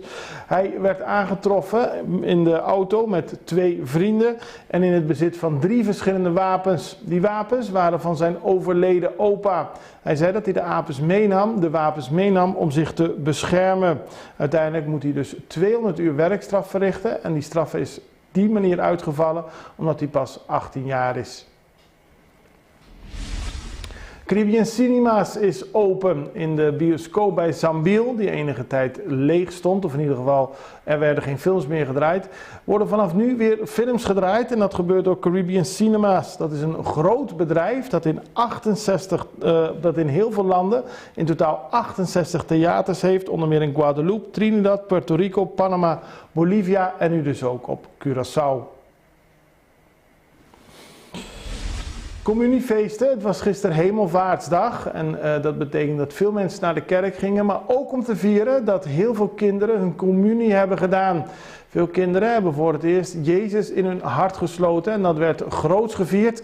Je ziet op de verschillende beelden dat op Curaçao veel kinderen dit vieren met familie in de kerk natuurlijk op Hemelvaartsdag 2023. Dit was het belangrijkste nieuws. We gaan nu over naar de reclame. Subway, so meal of the day, teatrobe. Kusaborna nobo, manera barbecue chicken en shawarma chicken. Ko umbleki di menet mee, i waffle fries, bo meal of the day, ta mas mio kom nunca. Anto si menet mee nota bokos, bo por cambiar un iced tea of limonada. Pabo saki kota e meal of the day, subi subway.cd. Subway, trae maneboke.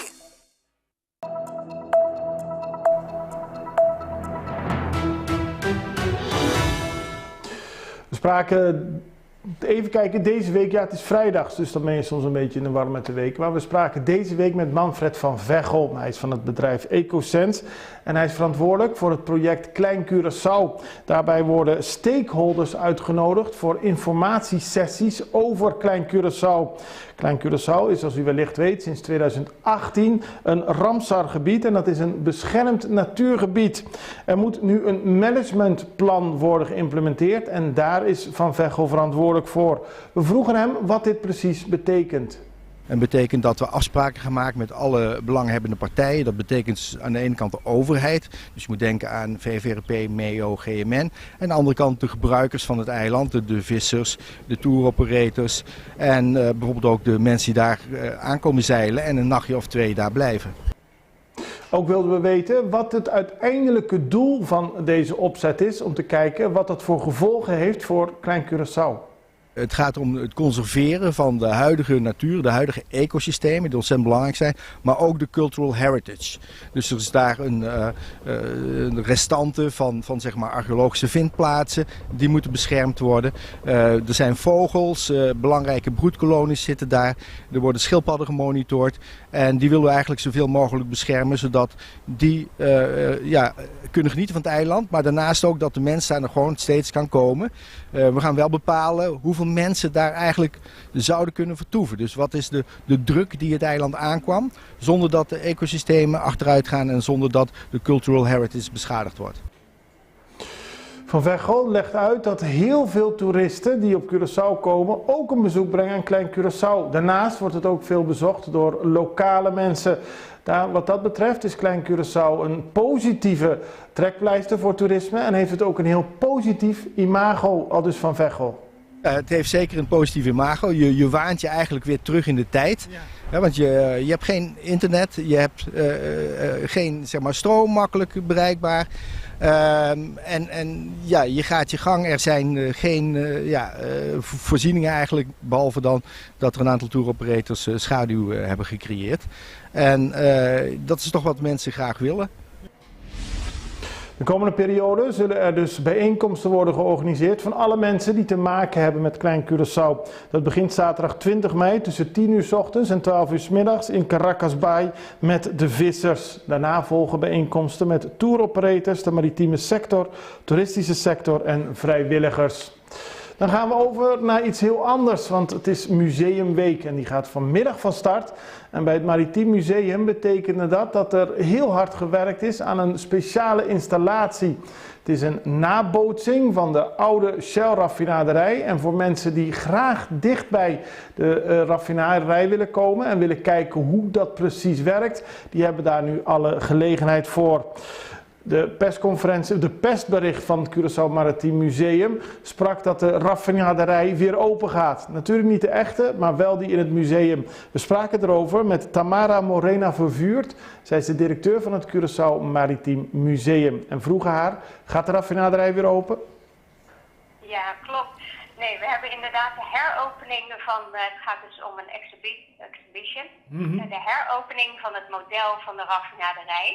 Die stond vroeger in een apart gebouw bij het Maritiem Museum.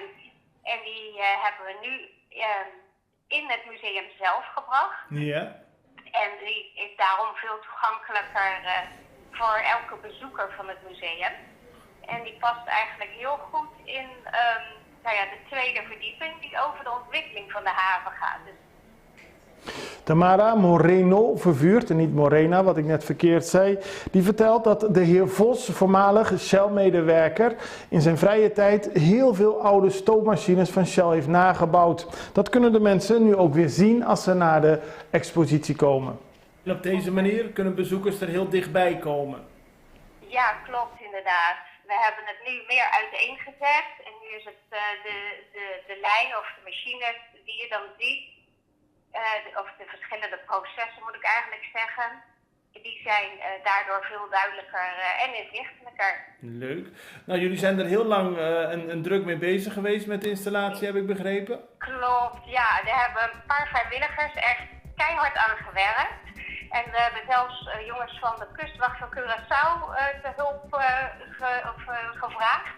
Omdat er sommige stukken waren zo zwaar om te dragen, dat we daar echt toe zware jongens voor nodig hadden om het te dragen.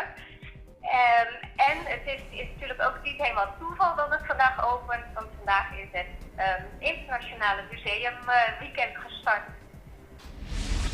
De expositie Steam for Oil is vandaag en morgen tussen 3:30 en 3:30 te zien tijdens het speciale museumweekend. Maar daarna blijft het onderdeel van de vaste collectie en kunt u een ander moment een bezoek brengen aan het Curaçao's Maritiem Museum. Zoals gezegd, dit weekend is het Curaçao Museumweekend. Voor alle informatie kunt u naar de website museumofcuraçao.org. Daar staat een hele activiteitenkalender en vindt u ook bijvoorbeeld ook informatie over een kortingspas. Als je meerdere musea bezoekt dit weekend, krijg je daarop korting. Daarmee zijn we aan het einde gekomen van Extra Journaal. We hebben voor u het belangrijkste nieuws op een rijtje gezet. En ik wens u vooral een heel prettig weekend. Ik hoop u maandag weer te zien. Dan brengen wij u het laatste nieuws weer van Curaçao. Prettig weekend. Tot ziens. Dag.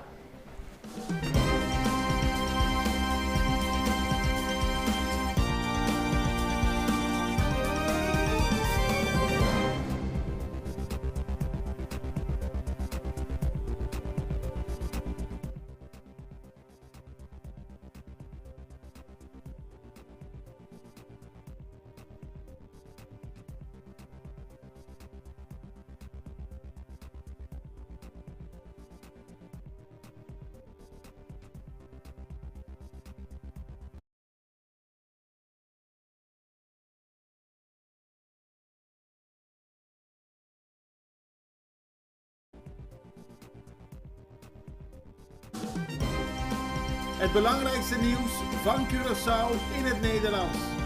Extra Journaal. Vers van de pers.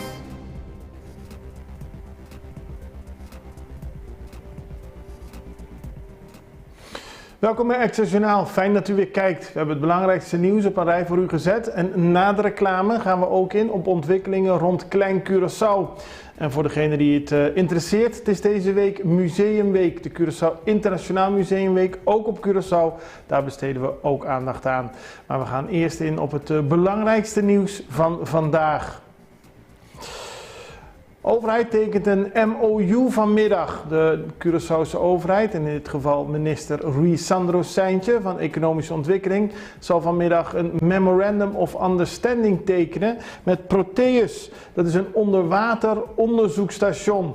Enkele jaren geleden werden de plannen bekendgemaakt van Proteus, want het is een onderwaterstation geïnspireerd op koraalpolypen dat wetenschappers in staat stelt om rechtstreeks vanaf de oceaanbodem voor de kust van Curaçao te verblijven en onderzoek te doen. Het is een groots project van de Fabien Cousteau Ocean Learning Center en is op de visie van Fabien Cousteau gebaseerd. Het station is gepland om binnen 3 jaar gebouwd te worden. Curaçao bevindt zich nu in de laatste dag van de Curaçao Export Week. Export, kennis, ontwikkeling van de economie, dat is allemaal belangrijk volgens minister Seintje en die wil er ook aandacht aan besteden en vandaag wordt die MOU getekend. Overval op Mambo. Gisteren ging een man naar Mambo toe. Het was warm, u weet het allemaal. Hij ging zwemmen om af te koelen en de gepensioneerde man liep daarna naar zijn auto terug. Hij werd daar overvallen door een jongen die later bleek in Coraspech woont. De telefoon, de sleutels, de portemonnee en de auto werden allemaal afgenomen van de man. Die met hulp van Politour snel daarna de misdaad, de overval, kon snel daarna worden opgelost. De man met de auto was naar Coraspech gegaan en daar kreeg de gepensioneerde man zijn auto, zijn sleutels, zijn auto allemaal weer terug. In die zin goed nieuws, maar het is wel vervelend dat mensen midden op straat bij Mambo overvallen worden. Onduidelijkheid over transport Hamiet. Er was onduidelijkheid, zo schrijft de Extra, deze week over het vervoer van bewoners van Hamiet. Dat is een instantie waar gepensioneerde mensen terecht kunnen komen die hulp behoeven. Er werd eerder deze week bekendgemaakt dat SVB niet langer de kosten zou vergoeden van vervoer van de bewoners. Uiteindelijk bleek dat toch anders in elkaar te zitten en is er weer duidelijkheid over. En kunnen bewoners die daar daadwerkelijk hulp nodig hebben, met de betaling van SVB daadwerkelijk naar het ziekenhuis en andere instellingen worden gebracht. In die zin goed nieuws. Agent voor de rechter wegens mishandeling. Een 45-jarige agent is voor de rechter verschenen omdat hij wordt verdacht van mishandeling. Hij zou na een inbraak bij Gomberts Koeling een wegrennende dief in de rug en in de benen hebben geschoten. Nadat hij de eerste keer had geschoten, wist de dief toch nog weg te strompelen en toen heeft de agent nog een keer op hem gevuurd. Volgens de rechter, of in ieder geval volgens het Openbaar Ministerie, heeft de agent daarmee tegen de regels gehandeld en is er 24 uur werkstraf geëist. De man zei tijdens de rechtszaak dat het al de 4e keer was dat er een inbraak was bij Gomberts Koeling en dat hij niet anders kon dan zichzelf verdedigen. De rechter neemt 3 weken de tijd om een uitspraak te doen. Werkstraf voor 18-jarigen met wapens. Een andere opmerkelijke zaak speelde zich af tegen een 18-jarige Curaçaoenaar. Hij heeft 200 uur werkstraf gekregen, mijn excuses. Hij werd aangetroffen in de auto met 2 vrienden en in het bezit van 3 verschillende wapens. Die wapens waren van zijn overleden opa. Hij zei dat hij de wapens meenam om zich te beschermen. Uiteindelijk moet hij dus 200 uur werkstraf verrichten en die straf is die manier uitgevallen omdat hij pas 18 jaar is. Caribbean Cinemas is open in de bioscoop bij Zambiel, die enige tijd leeg stond, of in ieder geval er werden geen films meer gedraaid. Worden vanaf nu weer films gedraaid en dat gebeurt door Caribbean Cinemas. Dat is een groot bedrijf dat in heel veel landen in totaal 68 theaters heeft, onder meer in Guadeloupe, Trinidad, Puerto Rico, Panama, Bolivia en nu dus ook op Curaçao. Communiefeesten, het was gisteren Hemelvaartsdag en dat betekent dat veel mensen naar de kerk gingen, maar ook om te vieren dat heel veel kinderen hun communie hebben gedaan. Veel kinderen hebben voor het eerst Jezus in hun hart gesloten en dat werd groots gevierd.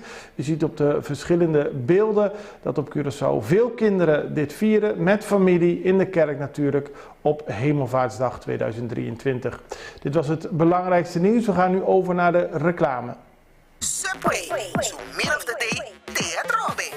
Kusabor na nobo, manera barbecue chicken en shawarma chicken. Ko umbleki di menet mee, i waffle fries, bo middle of the day, ta mas mio kom nunca. Hey, antus je menet mee nota bokos, bo cambiar un iced tea of limonada. Pabo saki kota en meal of the day, subi subway.cd. Subway, trae maneboki.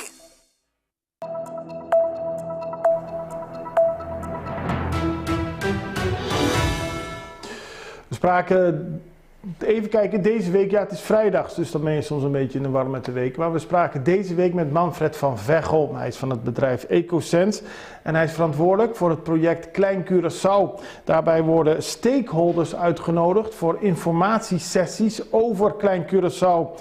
Klein Curaçao is, zoals u wellicht weet, sinds 2018 een Ramsar-gebied en dat is een beschermd natuurgebied. Er moet nu een managementplan worden geïmplementeerd en daar is Van Veghel verantwoordelijk voor. We vroegen hem wat dit precies betekent. En betekent dat we afspraken gaan maken met alle belanghebbende partijen. Dat betekent aan de ene kant de overheid. Dus je moet denken aan VVRP, MEO, GMN. En aan de andere kant de gebruikers van het eiland. De vissers, de touroperators. En bijvoorbeeld ook de mensen die daar aankomen zeilen en een nachtje of 2 daar blijven. Ook wilden we weten wat het uiteindelijke doel van deze opzet is. Om te kijken wat dat voor gevolgen heeft voor Klein Curaçao. Het gaat om het conserveren van de huidige natuur, de huidige ecosystemen die ontzettend belangrijk zijn, maar ook de cultural heritage. Dus er is daar een restante van zeg maar archeologische vindplaatsen, die moeten beschermd worden. Er zijn vogels, belangrijke broedkolonies zitten daar, er worden schildpadden gemonitord en die willen we eigenlijk zoveel mogelijk beschermen, zodat die kunnen genieten van het eiland, maar daarnaast ook dat de mens daar nog gewoon steeds kan komen. We gaan wel bepalen hoeveel mensen daar eigenlijk zouden kunnen vertoeven. Dus wat is de druk die het eiland aankwam, zonder dat de ecosystemen achteruit gaan en zonder dat de cultural heritage beschadigd wordt. Van Veghel legt uit dat heel veel toeristen die op Curaçao komen ook een bezoek brengen aan Klein Curaçao. Daarnaast wordt het ook veel bezocht door lokale mensen. Wat dat betreft is Klein Curaçao een positieve trekpleister voor toerisme en heeft het ook een heel positief imago, aldus Van Veghel. Het heeft zeker een positief imago. Je waant je eigenlijk weer terug in de tijd. Ja. Ja, want je hebt geen internet, je hebt geen zeg maar, stroom makkelijk bereikbaar.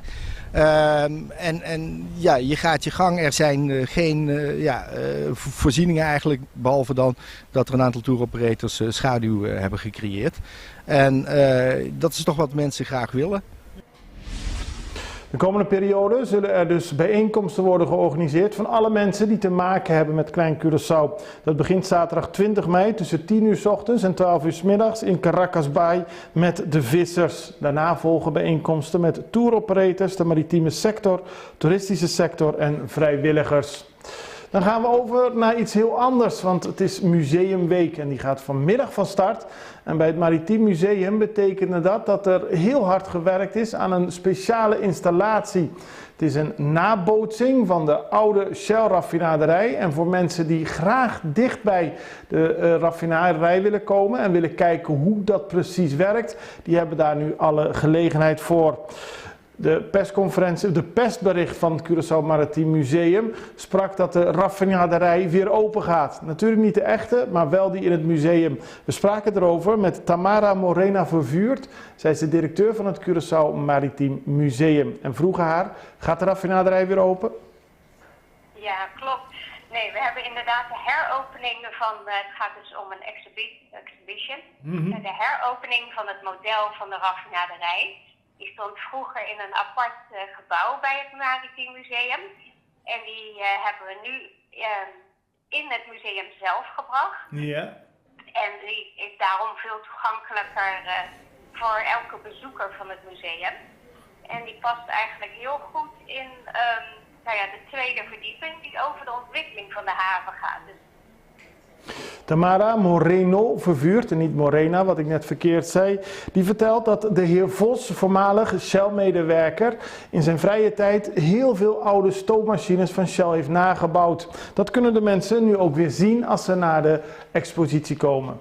En op deze manier kunnen bezoekers er heel dichtbij komen. Ja, klopt inderdaad. We hebben het nu meer uiteengezet en nu is het de lijn of de machine die je dan ziet, of de verschillende processen moet ik eigenlijk zeggen, die zijn daardoor veel duidelijker en inzichtelijker. Leuk. Nou, jullie zijn er heel lang en druk mee bezig geweest met de installatie, heb ik begrepen. Klopt, ja. Er hebben een paar vrijwilligers echt keihard aan gewerkt. En we hebben zelfs jongens van de kustwacht van Curaçao te hulp gevraagd. Omdat er sommige stukken waren zo zwaar om te dragen, dat we daar echt toen een zware jongens voor nodig hadden om het te dragen. En het is natuurlijk ook niet helemaal toeval dat het vandaag opent, want vandaag is het Internationale Museumweekend gestart. De expositie Steam for Oil is vandaag en morgen tussen 3:30 en 4:30 te zien tijdens het speciale museumweekend. Maar daarna blijft het onderdeel van de vaste collectie en kunt u een ander moment een bezoek brengen aan het Curaçao's Maritiem Museum. Zoals gezegd, dit weekend is het Curaçao Museumweekend. Voor alle informatie kunt u naar de website museumofcuraçao.org. Daar staat een hele activiteitenkalender en vindt u bijvoorbeeld ook informatie over een kortingspas. Als je meerdere musea bezoekt dit weekend, krijg je daarop korting. Daarmee zijn we aan het einde gekomen van Extra Journaal. We hebben voor u het belangrijkste nieuws op een rijtje gezet. En ik wens u vooral een heel prettig weekend. Ik hoop u maandag weer te zien. Dan brengen wij u het laatste nieuws weer van Curaçao. Prettig weekend. Tot ziens. Dag.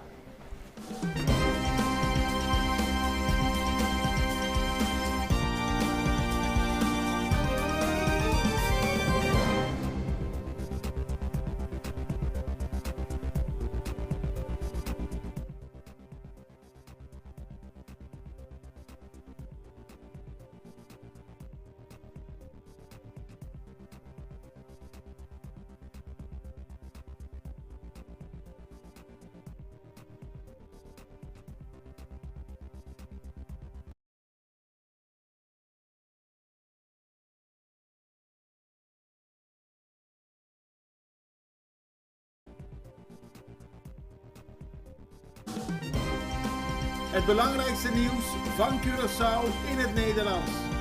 Extra Journaal. Vers van de pers.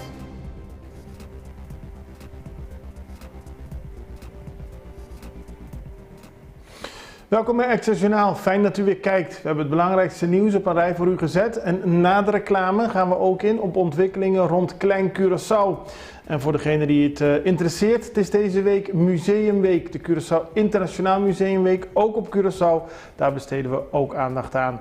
Maar we gaan eerst in op het belangrijkste nieuws van vandaag. De overheid tekent een MOU vanmiddag. De Curaçaose overheid, en in dit geval minister Rui Sandro Seintje van Economische Ontwikkeling, zal vanmiddag een Memorandum of Understanding tekenen met Proteus. Dat is een onderwater onderzoekstation. Enkele jaren geleden werden de plannen bekendgemaakt van Proteus, want het is een onderwaterstation geïnspireerd op koraalpolypen dat wetenschappers in staat stelt om rechtstreeks vanaf de oceaanbodem voor de kust van Curaçao te verblijven en onderzoek te doen. Het is een groots project van de Fabien Cousteau Ocean Learning Center en is op de visie van Fabien Cousteau gebaseerd. Het station is gepland om binnen 3 jaar gebouwd te worden. Curaçao bevindt zich nu in de laatste dag van de Curaçao Export Week. Export, kennis, ontwikkeling van de economie, dat is allemaal belangrijk volgens minister Seintje en die wil er ook aandacht aan besteden en vandaag wordt die MOU getekend. Overval op Mambo. Gisteren ging een man naar Mambo toe. Het was warm, u weet het allemaal. Hij ging zwemmen om af te koelen en de gepensioneerde man liep daarna naar zijn auto terug. Hij werd daar overvallen door een jongen die later bleek in Coraspech woont. De telefoon, de sleutels, de portemonnee en de auto werden allemaal afgenomen van de man. Die met hulp van Politour snel daarna kon de misdaad, de overval, kon snel daarna worden opgelost. De man met de auto was naar Coraspech gegaan en daar kreeg de gepensioneerde man zijn auto, zijn sleutels, zijn auto allemaal weer terug. In die zin goed nieuws, maar het is wel vervelend dat mensen midden op straat bij Mambo overvallen worden. Onduidelijkheid over transport Hamiet. Er was onduidelijkheid, zo schrijft de Extra, deze week over het vervoer van bewoners van Hamiet. Dat is een instantie waar gepensioneerde mensen terecht kunnen komen die hulp behoeven. Er werd eerder deze week bekendgemaakt dat SVB niet langer de kosten zou vergoeden van vervoer van de bewoners. Uiteindelijk bleek dat toch anders in elkaar te zitten en is er weer duidelijkheid over. En kunnen bewoners die daar daadwerkelijk hulp nodig hebben, met de betaling van SVB daadwerkelijk naar het ziekenhuis en andere instellingen worden gebracht. In die zin goed nieuws. Agent voor de rechter wegens mishandeling. Een 45-jarige agent is voor de rechter verschenen omdat hij wordt verdacht van mishandeling. Hij zou na een inbraak bij Gomberts Koeling een wegrennende dief in de rug en in de benen hebben geschoten. Nadat hij de eerste keer had geschoten, wist de dief toch nog weg te strompelen en toen heeft de agent nog een keer op hem gevuurd. Volgens de rechter, of in ieder geval volgens het Openbaar Ministerie, heeft de agent daarmee tegen de regels gehandeld en is er 24 uur werkstraf geëist. De man zei tijdens de rechtszaak dat het al de 4e keer was dat er een inbraak was bij Gomberts Koeling en dat hij niet anders kon dan zichzelf verdedigen. De rechter neemt 3 weken de tijd om een uitspraak te doen. Werkstraf voor 18-jarigen met wapens. Een andere opmerkelijke zaak speelde zich af tegen een 18-jarige Curaçaoenaar. Hij heeft 200 uur werkstraf gekregen, mijn excuses.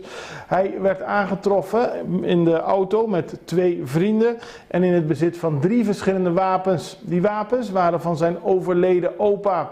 Hij zei dat hij de wapens meenam om zich te beschermen. Uiteindelijk moet hij dus 200 uur werkstraf verrichten en die straf is die manier uitgevallen omdat hij pas 18 jaar is. Caribbean Cinemas is open in de bioscoop bij Zambiel, die enige tijd leeg stond, of in ieder geval er werden geen films meer gedraaid. Worden vanaf nu weer films gedraaid en dat gebeurt door Caribbean Cinemas. Dat is een groot bedrijf dat in heel veel landen in totaal 68 theaters heeft, onder meer in Guadeloupe, Trinidad, Puerto Rico, Panama, Bolivia en nu dus ook op Curaçao. Communiefeesten, het was gisteren Hemelvaartsdag en dat betekent dat veel mensen naar de kerk gingen, maar ook om te vieren dat heel veel kinderen hun communie hebben gedaan.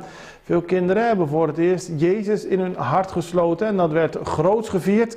Je ziet op de verschillende beelden dat op Curaçao veel kinderen dit vieren met familie in de kerk natuurlijk op Hemelvaartsdag 2023. Dit was het belangrijkste nieuws. We gaan nu over naar de reclame. Subway, so meal of the day, teatrobe. Kusabor na nobo, manera barbecue chicken en shawarma chicken. Ko umbleki di menet mee, i waffle fries, bo meal of the day, ta mas mio con nunca. Hey, antus je menet mee nota bocos, bo por cambiar un iced tea of limonada. Pabo sa kiko ta e meal of the day, subi subway.cd. Subway, trae maneboki.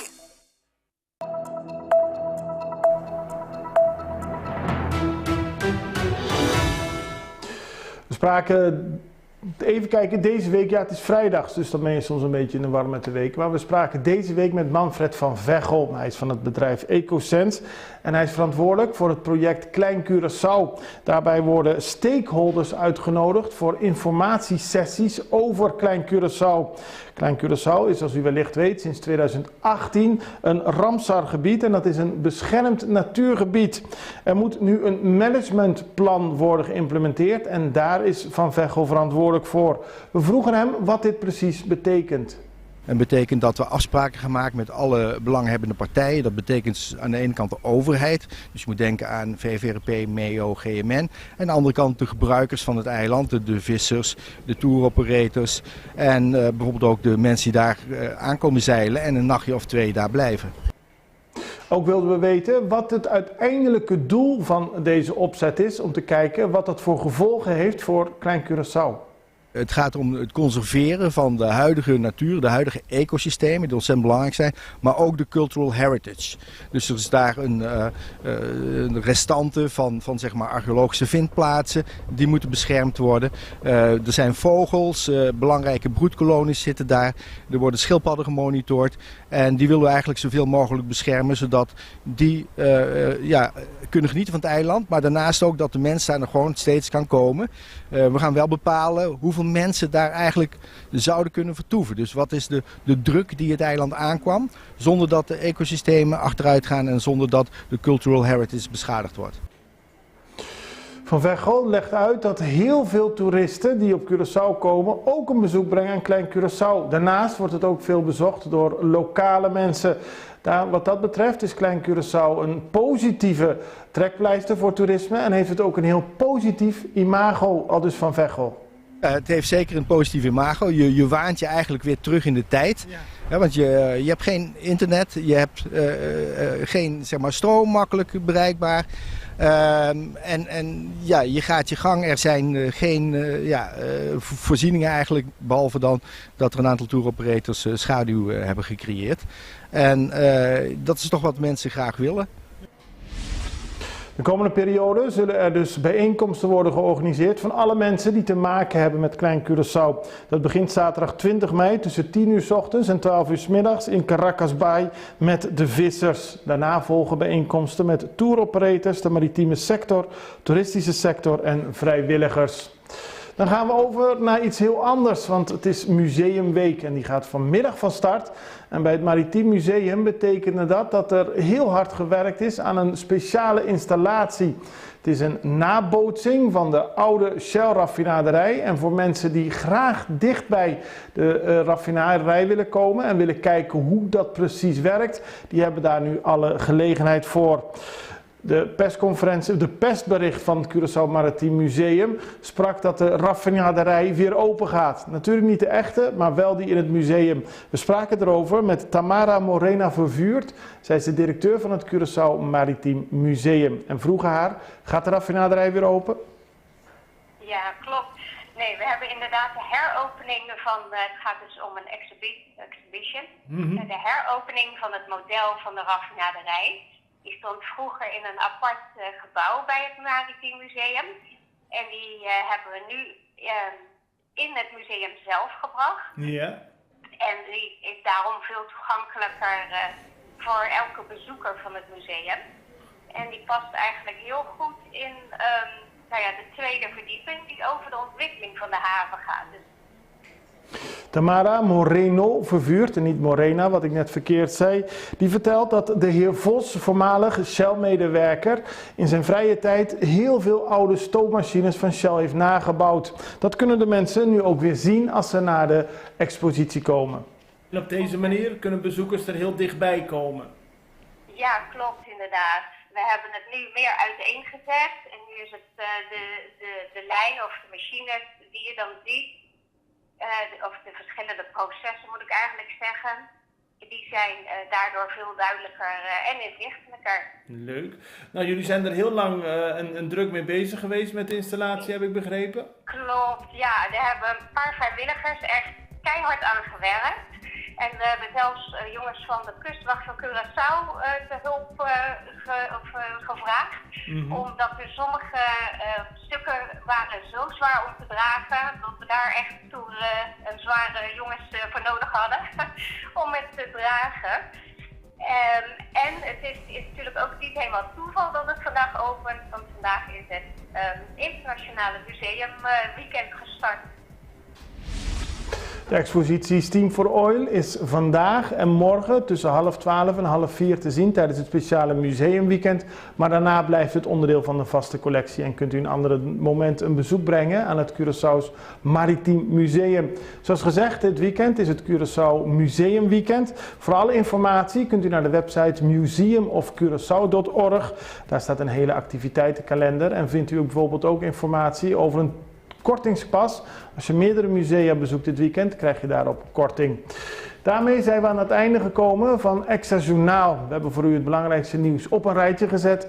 En ik wens u vooral een heel prettig weekend. Ik hoop u maandag weer te zien. Dan brengen wij u het laatste nieuws weer van Curaçao. Prettig weekend. Tot ziens. Dag.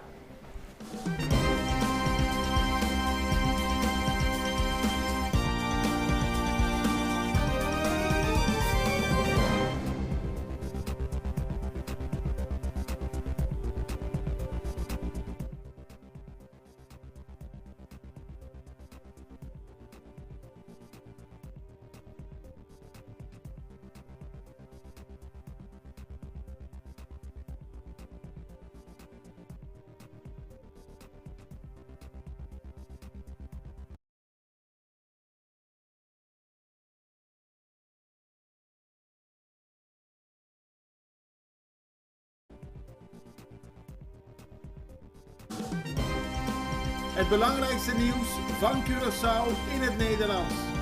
Extra Journaal. Vers van de pers.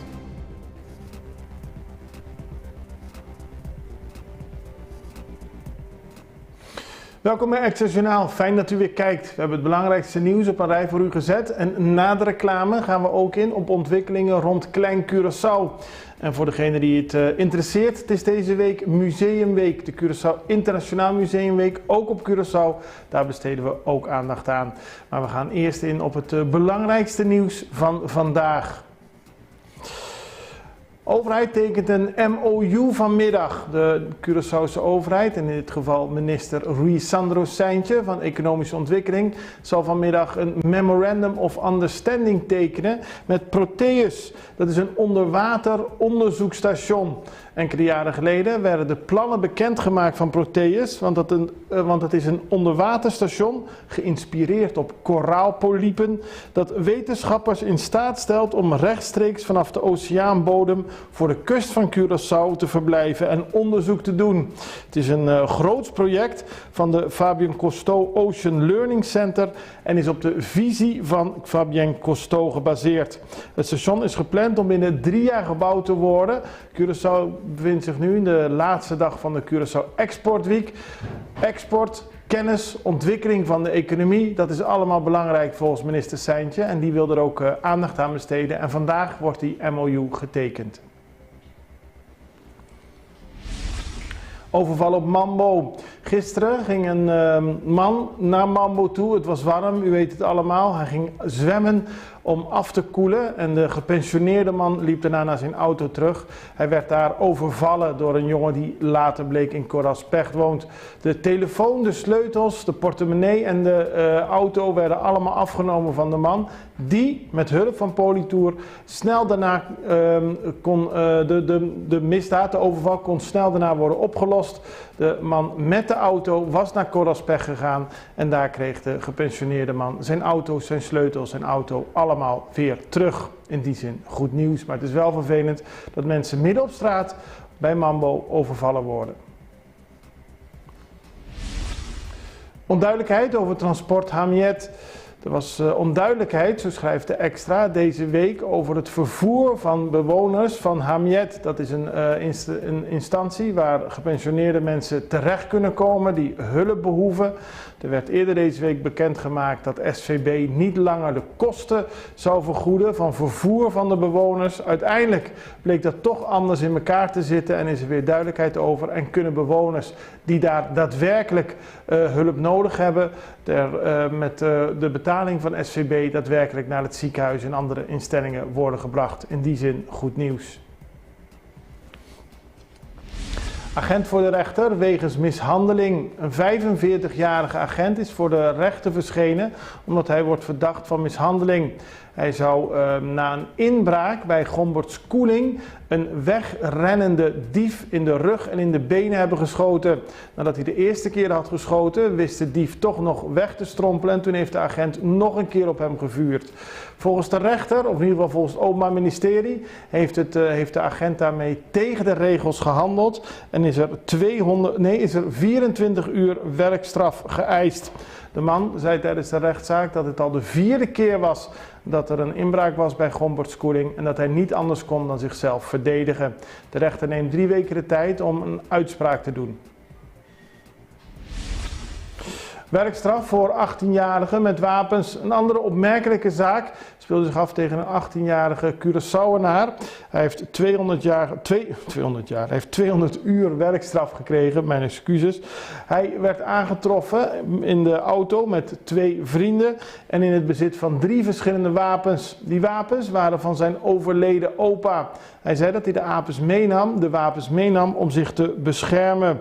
Uiteindelijk moet hij dus 200 uur werkstraf verrichten en die straf is die manier uitgevallen omdat hij pas 18 jaar is. Caribbean Cinemas is open in de bioscoop bij Zambiel, die enige tijd leeg stond, of in ieder geval er werden geen films meer gedraaid. Worden vanaf nu weer films gedraaid en dat gebeurt door Caribbean Cinemas. Dat is een groot bedrijf dat in heel veel landen in totaal 68 theaters heeft, onder meer in Guadeloupe, Trinidad, Puerto Rico, Panama, Bolivia en nu dus ook op Curaçao.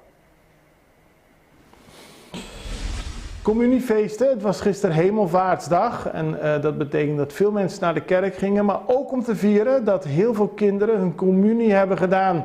Veel kinderen hebben voor het eerst Jezus in hun hart gesloten en dat werd groots gevierd. Je ziet op de verschillende beelden dat op Curaçao veel kinderen dit vieren met familie in de kerk natuurlijk op Hemelvaartsdag 2023. Dit was het belangrijkste nieuws. We gaan nu over naar de reclame.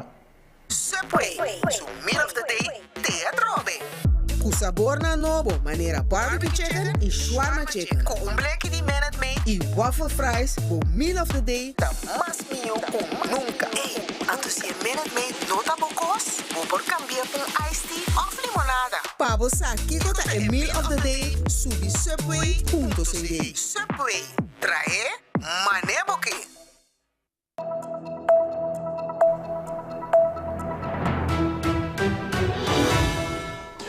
We spraken, even kijken, deze week, ja het is vrijdag, dus dan ben je soms een beetje in de war met de week. Maar we spraken deze week met Manfred van Veghel. Hij is van het bedrijf EcoSense en hij is verantwoordelijk voor het project Klein Curaçao. Daarbij worden stakeholders uitgenodigd voor informatiesessies over Klein Curaçao.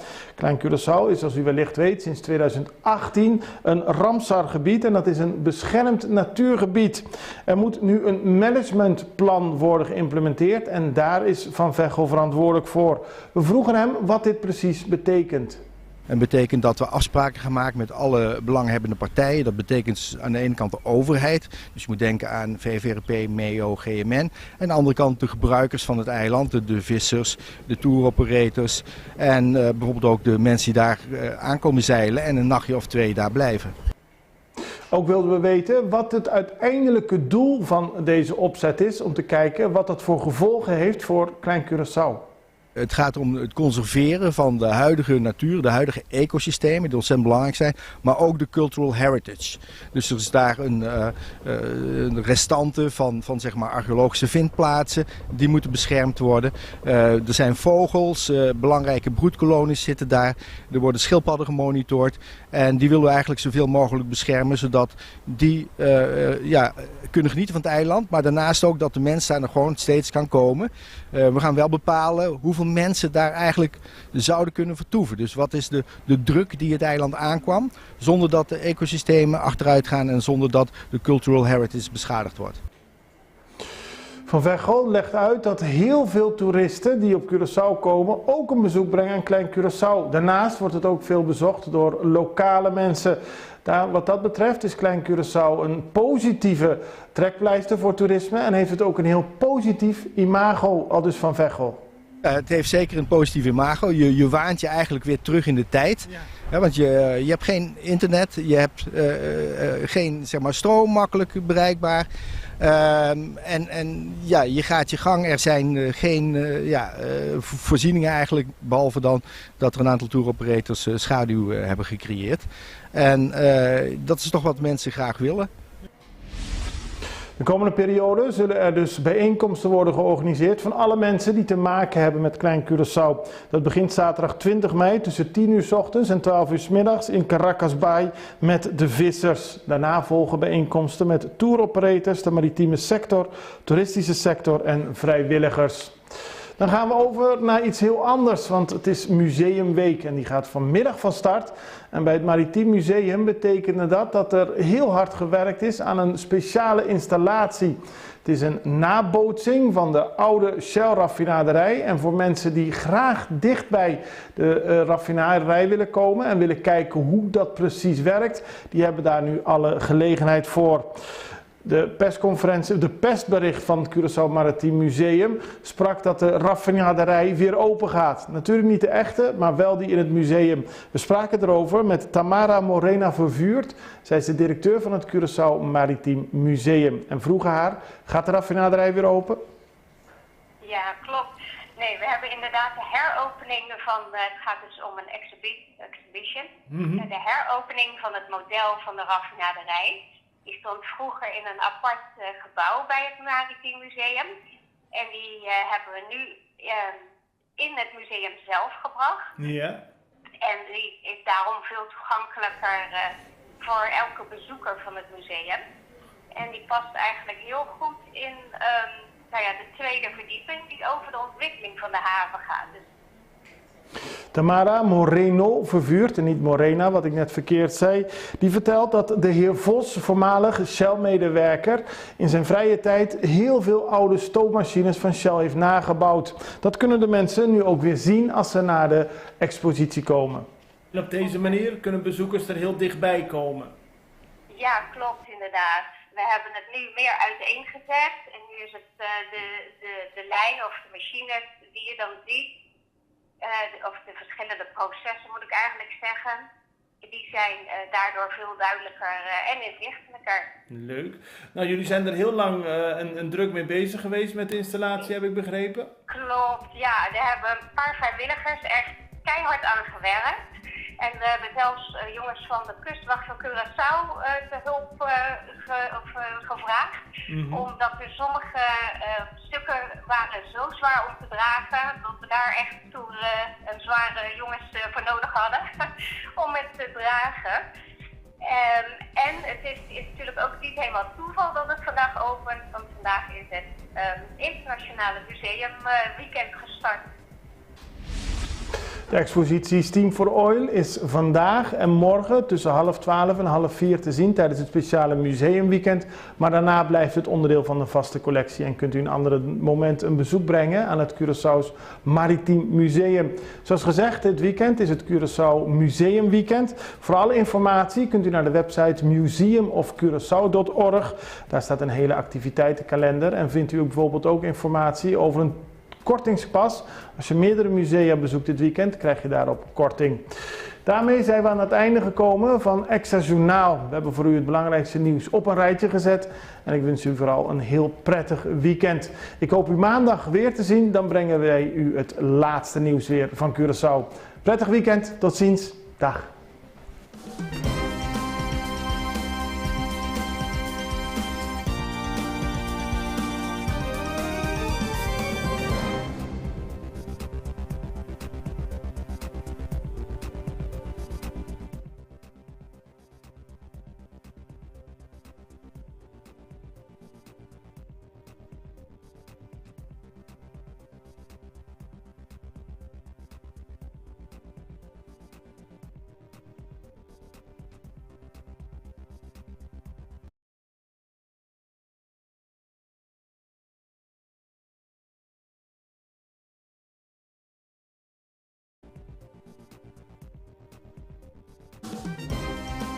Het belangrijkste nieuws van Curaçao in het Nederlands.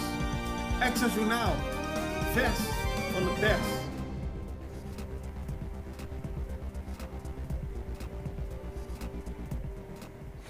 Welkom bij Extra Journaal. Fijn dat u weer kijkt. We hebben het belangrijkste nieuws op een rij voor u gezet. En na de reclame gaan we ook in op ontwikkelingen rond Klein Curaçao. En voor degene die het interesseert, het is deze week Museumweek. De Curaçao Internationaal Museumweek, ook op Curaçao. Daar besteden we ook aandacht aan. Maar we gaan eerst in op het belangrijkste nieuws van vandaag.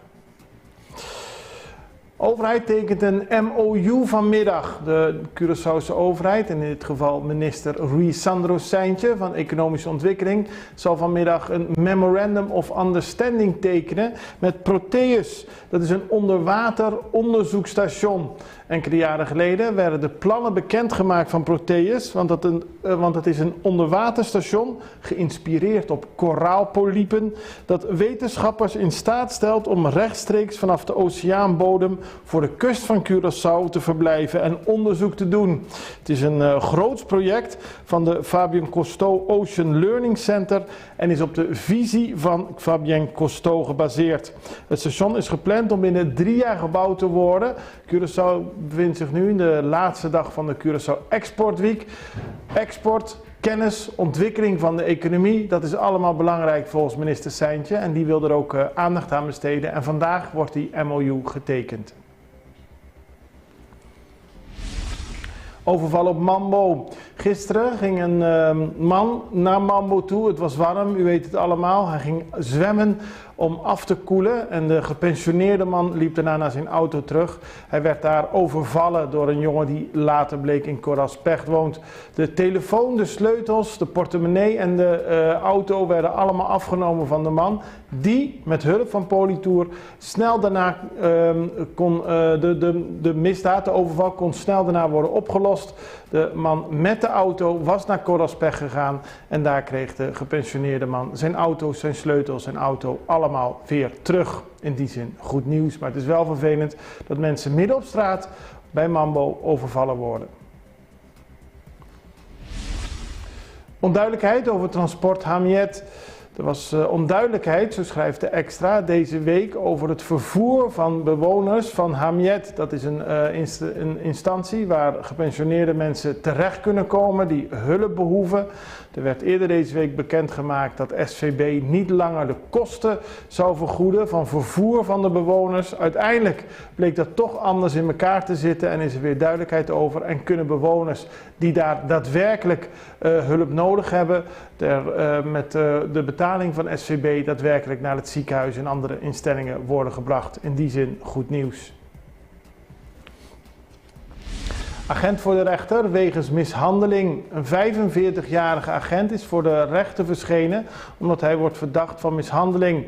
Hij zou na een inbraak bij Gomberts Koeling een wegrennende dief in de rug en in de benen hebben geschoten. Nadat hij de eerste keer had geschoten, wist de dief toch nog weg te strompelen en toen heeft de agent nog een keer op hem gevuurd. Volgens de rechter, of in ieder geval volgens het Openbaar Ministerie, heeft de agent daarmee tegen de regels gehandeld en is er 24 uur werkstraf geëist. De man zei tijdens de rechtszaak dat het al de 4e keer was dat er een inbraak was bij Gomberts Koeling en dat hij niet anders kon dan zichzelf verdedigen. De rechter neemt 3 weken de tijd om een uitspraak te doen. Werkstraf voor 18-jarigen met wapens. Een andere opmerkelijke zaak speelde zich af tegen een 18-jarige Curaçaoenaar. Hij heeft 200 uur werkstraf gekregen, mijn excuses. Hij werd aangetroffen in de auto met 2 vrienden en in het bezit van 3 verschillende wapens. Die wapens waren van zijn overleden opa. Hij zei dat hij de wapens meenam om zich te beschermen. Uiteindelijk moet hij dus 200 uur werkstraf verrichten en die straf is die manier uitgevallen omdat hij pas 18 jaar is. Caribbean Cinemas is open in de bioscoop bij Zambiel, die enige tijd leeg stond, of in ieder geval er werden geen films meer gedraaid.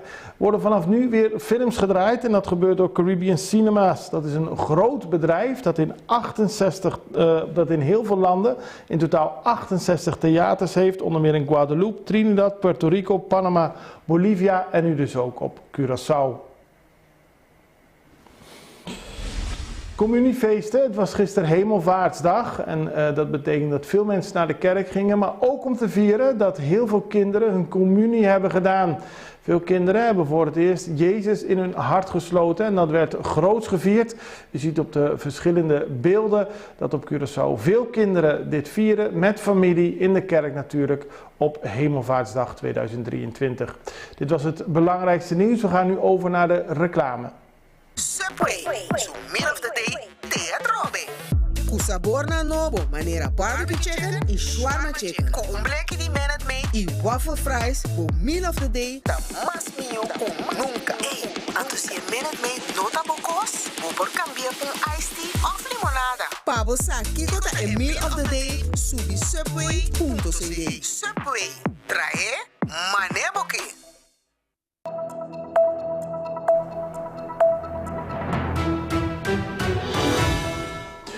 We spraken, even kijken, deze week, ja het is vrijdags, dus dan ben je soms een beetje in de war met de week. Maar we spraken deze week met Manfred van Veghel. Hij is van het bedrijf EcoSense en hij is verantwoordelijk voor het project Klein Curaçao. Daarbij worden stakeholders uitgenodigd voor informatiesessies over Klein Curaçao.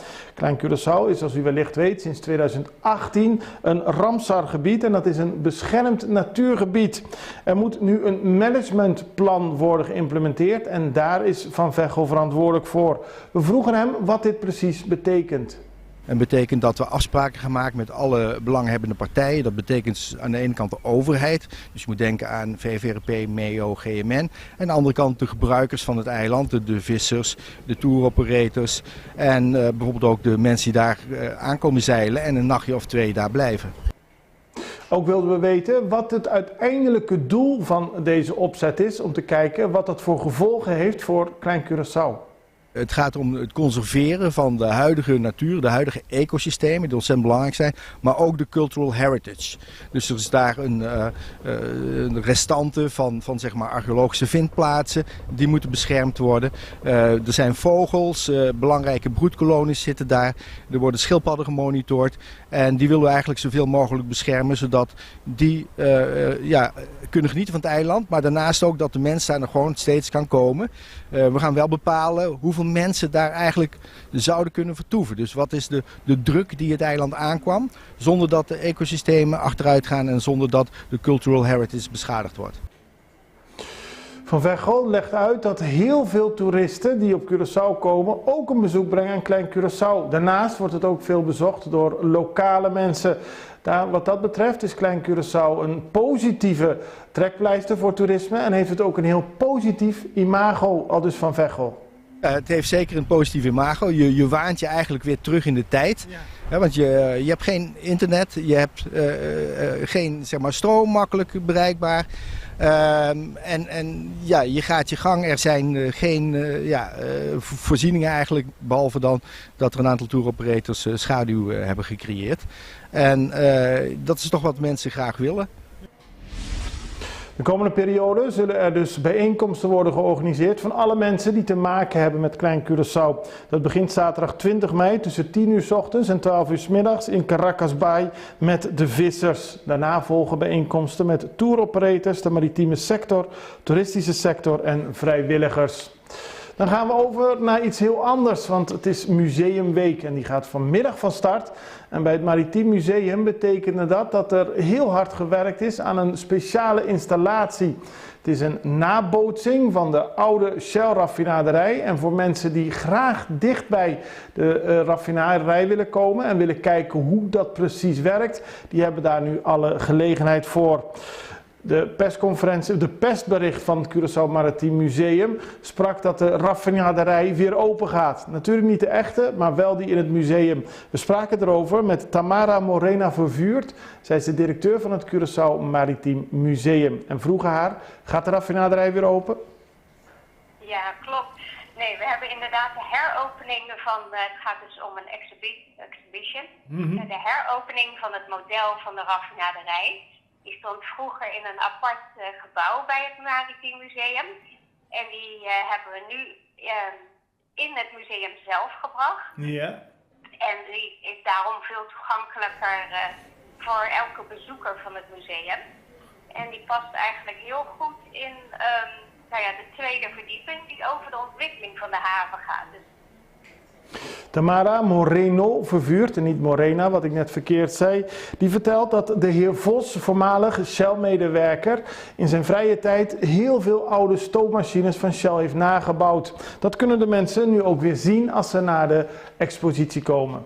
En op deze manier kunnen bezoekers er heel dichtbij komen. ja, klopt inderdaad. We hebben het nu meer uiteengezet en nu is het de lijn of de machines die je dan ziet, of de verschillende processen moet ik eigenlijk zeggen, die zijn daardoor veel duidelijker en inzichtelijker. Leuk. Nou, jullie zijn er heel lang en druk mee bezig geweest met de installatie, heb ik begrepen? Klopt, ja. Er hebben een paar vrijwilligers echt keihard aan gewerkt. En we hebben zelfs jongens van de kustwacht van Curaçao te hulp gevraagd. Omdat er sommige stukken waren zo zwaar om te dragen, dat we daar echt toen een zware jongens voor nodig hadden om het te dragen. En het is natuurlijk ook niet helemaal toeval dat het vandaag opent, want vandaag is het Internationale Museumweekend gestart. De expositie Steam for Oil is vandaag en morgen tussen 3:30 en 4:30 te zien tijdens het speciale museumweekend. Maar daarna blijft het onderdeel van de vaste collectie en kunt u een ander moment een bezoek brengen aan het Curaçao's Maritiem Museum. Zoals gezegd, dit weekend is het Curaçao Museumweekend. Voor alle informatie kunt u naar de website museumofcuraçao.org. Daar staat een hele activiteitenkalender en vindt u bijvoorbeeld ook informatie over een kortingspas. Als je meerdere musea bezoekt dit weekend, krijg je daarop korting. Daarmee zijn we aan het einde gekomen van Extra Journaal. We hebben voor u het belangrijkste nieuws op een rijtje gezet. En ik wens u vooral een heel prettig weekend. Ik hoop u maandag weer te zien. Dan brengen wij u het laatste nieuws weer van Curaçao. Prettig weekend. Tot ziens. Dag.